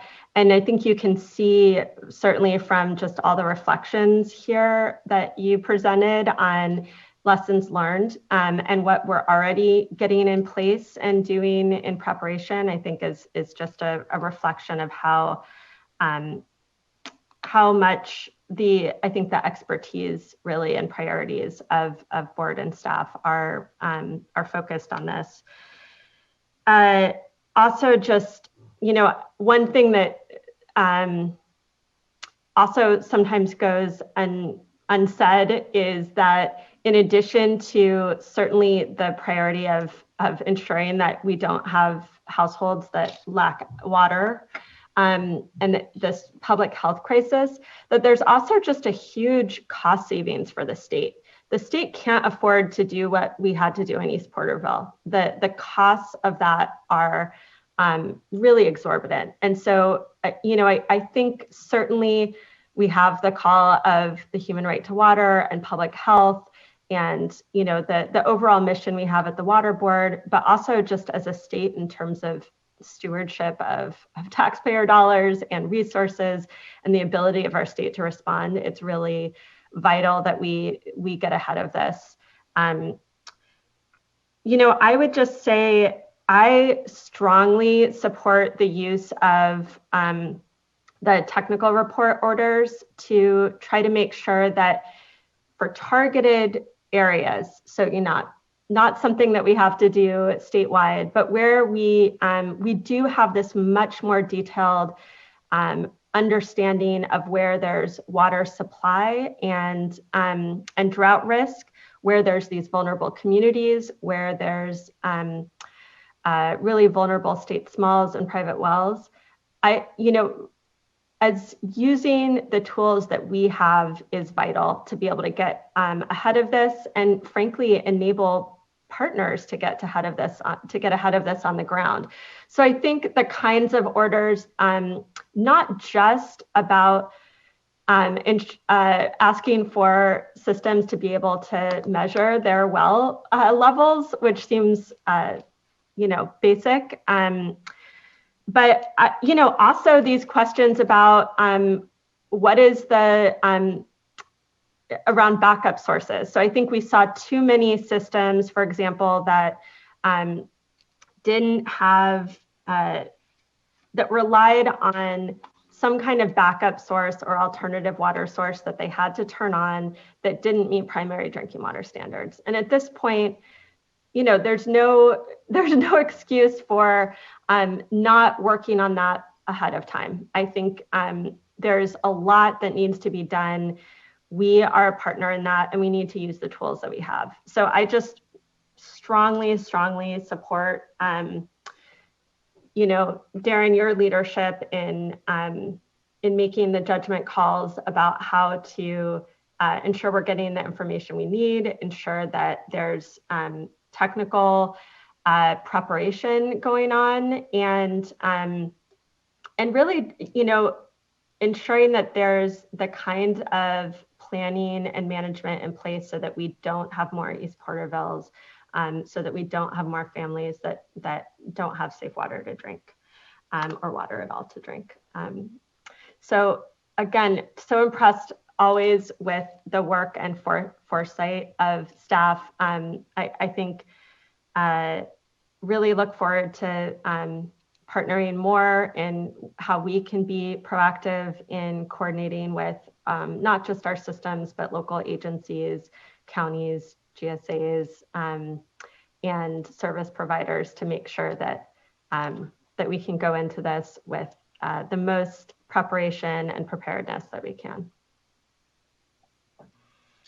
Thank you, board member.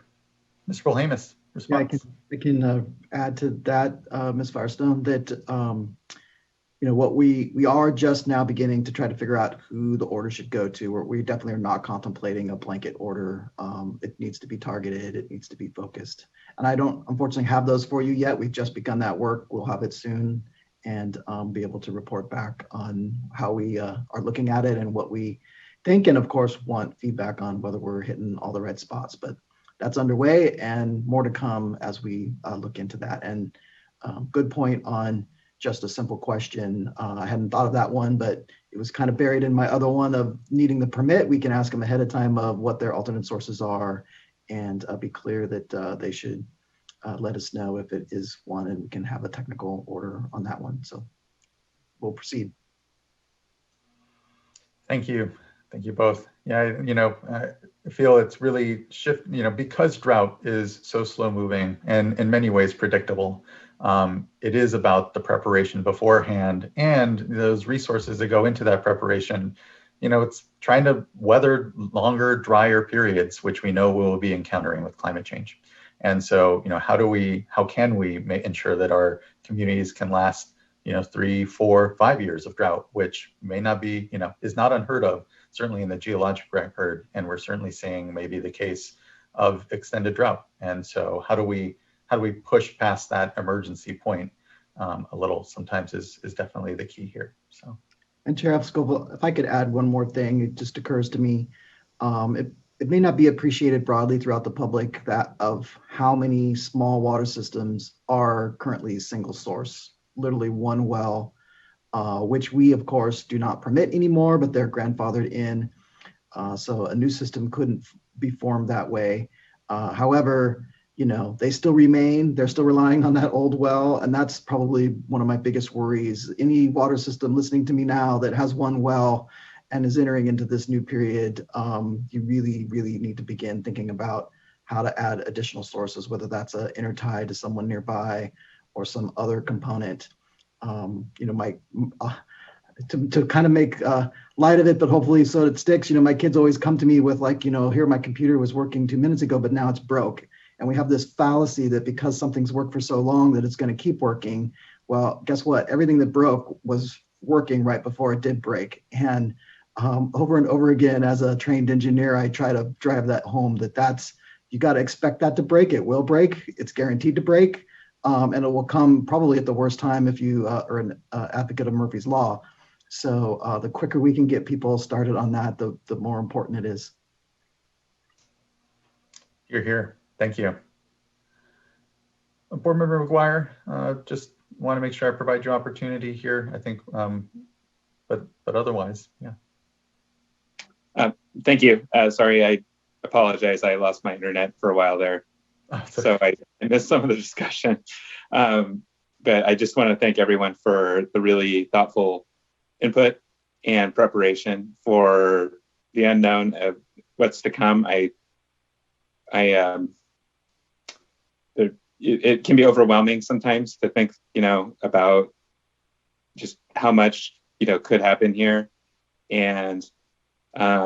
And yet, just hearing back, kind of the lessons learned from the last drought, and that we do still have some financial assistance tools still even available now, was a little bit comforting to me, actually, to know that we still have some resources here, because I just fear that sooner rather than later, we'll start to hear from folks who are running into some of these water supply challenges that we're so concerned about. So, just getting back to the communication and outreach, we heard this morning about the CDAG report and some of the resilience measures that are included in there. And I think that speaks a lot to what Mr. Bohemus just talked about in terms of having more than one source, having adequate storage, and, a number of other recommendations that are there.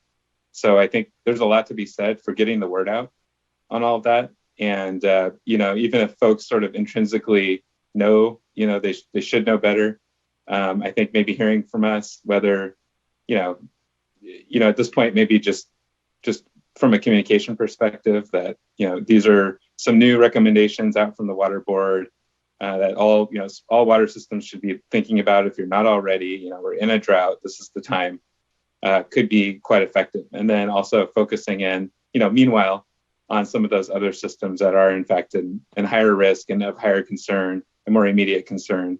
I would support, going out and getting the type, whether it's water level information or other information that will help, help us be more proactive and ready and understand what the extent of the challenges are, and also help them at the same time if they need assistance with collecting that type of data. So Thank you, everyone who's been involved, and thank you to the stakeholders for your thoughtful comments today. I really appreciate this conversation, and definitely look forward to some updates soon on this as we move forward here. Thanks. Thank you, board member. And yeah, just again, thank you, Mr. Polhemus. Thank you, Ms. Loudon here for just the great work. And we look forward to what I know will be a lot further discussion in the time ahead. There's certainly a lot of need. So thank you. All right, well, that concludes item number 7, and it brings us to the tail end here of our agenda with board member reports, and then a quick touch point on executive director's report.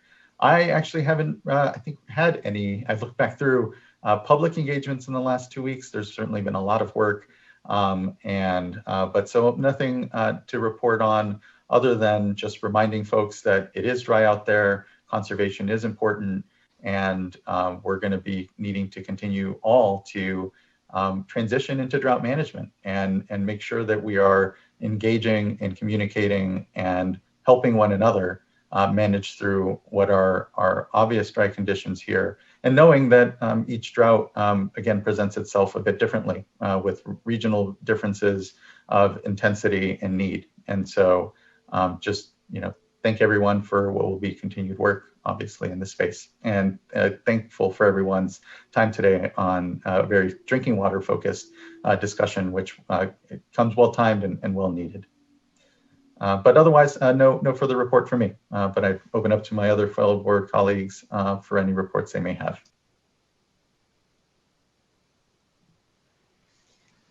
I just have a report with respect to regional board liaison reports.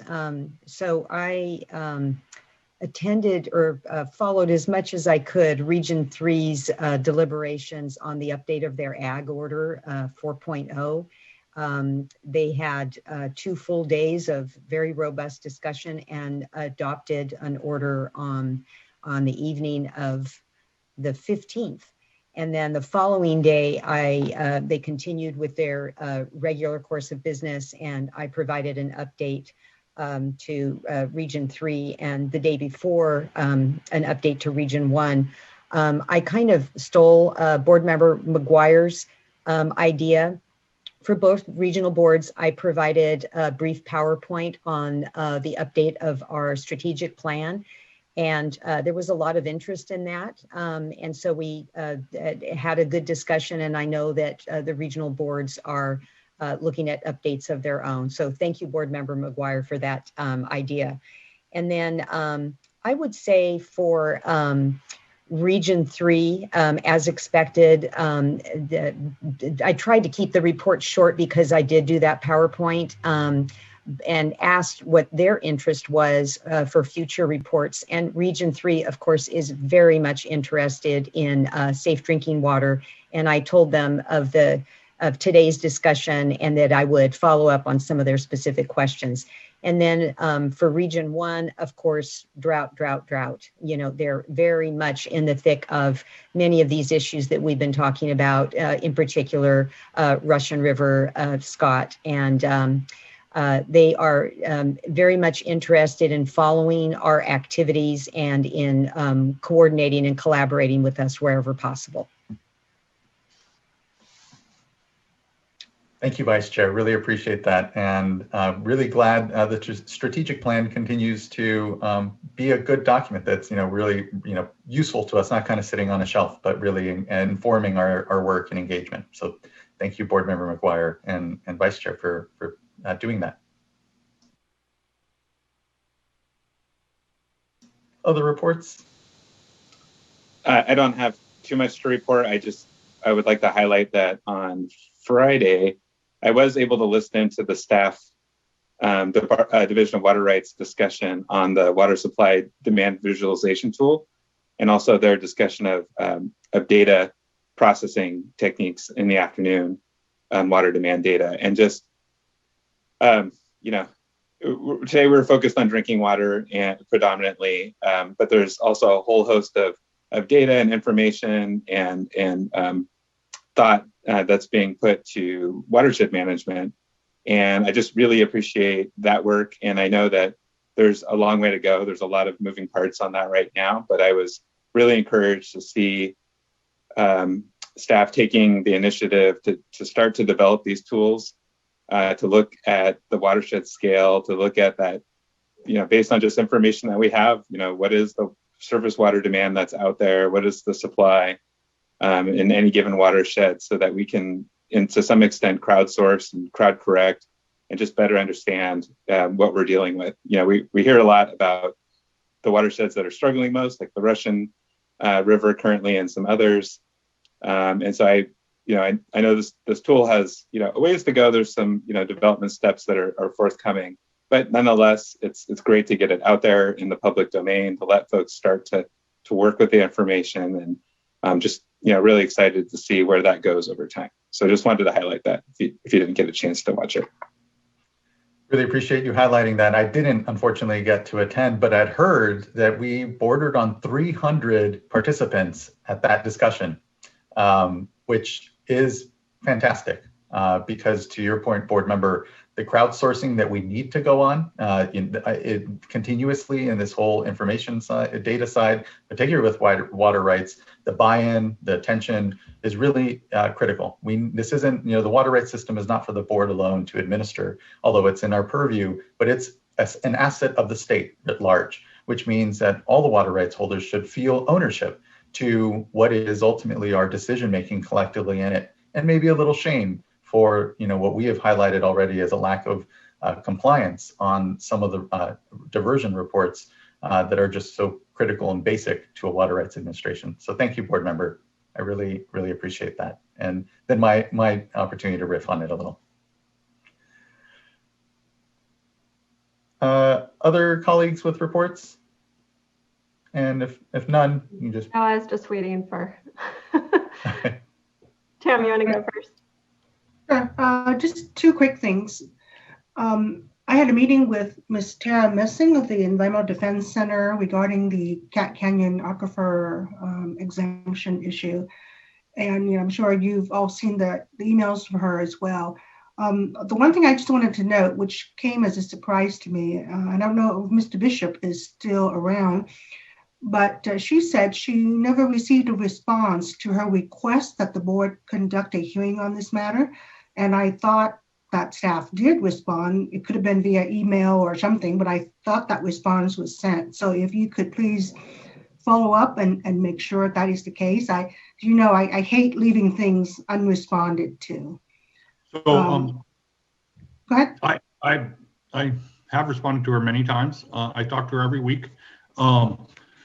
I will check to see if we sent a formal response. We may not have sent a formal response, and I will follow up and do a formal response. But since it was a formal request for a hearing, thank you, Mr. Bishop. And then the other thing that I'll give you all a heads up on too, also, is I had a meeting, as I'm sure some of you did as well, with Sean Bothwell and the California Coastkeeper Alliance. And amongst the things that we discussed was the trash TMDL. I mentioned to him my interest in at least looking at it with the issue of homeless and trash coming from homeless encampments, and see if there's a potential for some synergy there. And he pointed out that when we adopted the trash TMDL, in the resolution, we also committed to following up on hotspots throughout the states. And, obviously hotspots and homeless encampments, there is some synergy there as well. So a heads up to Mr. Bishop that I'll want to touch base with staff on that issue as well. Thank you. Thank you so much, board member. Board member Firestone. Yeah. Okay. I did have some speaking stuff, but I talked a bit about on a panel on the affordability issues that we've seen with household debt and around consolidations, and also was able to steal the slides, an idea from board member McGuire to present the overview of the strategic planning work plan with the Region 9 and Region 7. I also would, and sort of asked if staff already had it available, but want to help make sure that we can provide the regional boards a little bit more region-specific views into the needs assessment results in their region. To follow up, I think, was it UTAM that mentioned Region 5 is really interested in that. So, you know, our staff have so much on their plate, but to the extent that's easy to do, that's something I want to try to make sure I can provide to Region 7 and 9. And so would also be happy to help support that for other regions if that's helpful. I think a lot of times the regional boards are really interested in the drinking water challenges in their own region, and some are more directly engaged than others. But I think that to the extent that's possible, I think that's helpful. I guess two things particularly on my mind these days continues to be how we're hopefully soon getting some of the federal relief money for household debt. Still waiting on the feds, but looking at a program here at the state level, again through CSD. And I'm hopeful, I heard a rumor that might be, we may have some more hopefully in May. And CV salts, I just wanted to mention that all of the management zones in that tier 1 or priority 1, I forget which term was used, submitted their early action plans for drinking water, providing drinking water and well testing in their regions around nitrate, and they need to start providing those services. I think it's by May 7th in each of those regions, and it's in a process of review and feedback by the regional board. And I know our staff have been doing a lot of work to try and coordinate closely with the management zones on coordination with the SAFER program, especially around private well testing, so that we can make sure that households not only get information on nitrate where that's high risk, but can partner with the funding we have for testing on those other contaminants that we know are high risk in their area where they have them. So I think it's both cost savings and just a safety need with households to be able to understand whether their water is safe. With that, definitely drought on my mind. I really appreciate all the everything that was discussed today, and the time to do that, and the time that has, more importantly, going into to the work ahead and the preparedness for what we face. That's it. Thank you so much, Board Member Director Sobek, Executive Director Sobek. Good to see you. Good afternoon. Thank you. Good afternoon, board members. I don't have anything to add to my report unless you have questions, but what I did want to say is starting from today's baseline in the DFA and Division of Drinking Water world and moving forward, I think we're gonna sit down and think through how to get information to you board members on a regular basis, how to get information to the public on a regular basis, and how to communicate to you board members and the public what our public outreach efforts are. And I want to do that, some of it will be, periodic info items or standing info items to the board. Some of them will be included in the executive director's report. Some of them might be staff reports to you all directly. As conditions have, we didn't know until recently how bad things would be. We now know although looks like there might be a storm in parts of the state later this week, that basically the precipitation season is over. So I know that one of the things that happens as conditions escalate and get worse, and there are specific places where we need to put a lot of attention, is that the amount of meeting and coordination time just kind of can really eat into the time to do productive work. And so I do want to make sure that everybody gets the information that they need on a real-time basis, but also try to minimize just an endless cycle of meetings and briefings. So, I mean, I will appreciate your input into whether we're doing enough or too much, and how we can do that efficiently and effectively, and preserve as much staff time as possible to actually get relief, engage in the kind of outward facing communication and identification and solution of problems that that we've talked about and that you all have directed us to prioritize and spend time on today. But we will be more affirmatively presenting that information to you going forward. Thank you, Ms. Sobek. Really appreciate that. Knowing and here looking again to Vice Chair Diadamo and Board Member Dodek, in the last drought, it was a lot to be processing at once. There was a lot of movement and big decisions before the board. And so, yeah, just part of the lesson is just getting even better, I think, on the communication, both internally for us, but certainly for the public as well around all that work. And so thank you.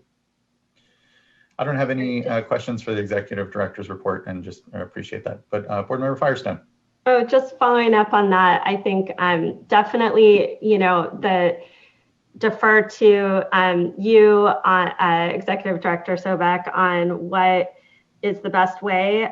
But I definitely would love, some kind of standing item like we had with COVID on just drought updates. If there isn't anything new at a board meeting, then like we had with COVID, that's fine. But there's so much moving parts, and so would love that. And then, what goes in that versus executive officer's report or something else, defer to you, of course, but I think that would be great. And I think, a lot of times we have these regular updates on hydrologic conditions and urban water conservation, and be great to figure out how to add something around the drinking water, and maybe even something within something appropriate within the water rights context as well, just as being able to sort of track these quickly. Well, the slow, as Board Member McGuire said, in some ways it's a slow moving problem, but there's so much happening quickly on the ground. Right. We're going to want to look at all those things and figure out like what's the right interval, what kind of tracking, what's out there. Make sure that you guys know, like the hydrological updates. A lot of that you guys can see whenever you want in real time, but still bring it to everybody's attention at the appropriate interval is helpful. So those are all the things that we're thinking about, and we'll try to figure out and let you know kind of what our plans are. But yeah, I agree that having a standing item and figuring out sort of what things, how often to include in it will be part of that process. Yeah, definitely. Thank you. Thank you both. So that concludes our items, I think, for today, but it leaves one really big item for tomorrow still, and that's our workshop on the Sacramento River temperature management challenges that we see this year. There will be a hydrologic update as part of that to kind of frame the discussion.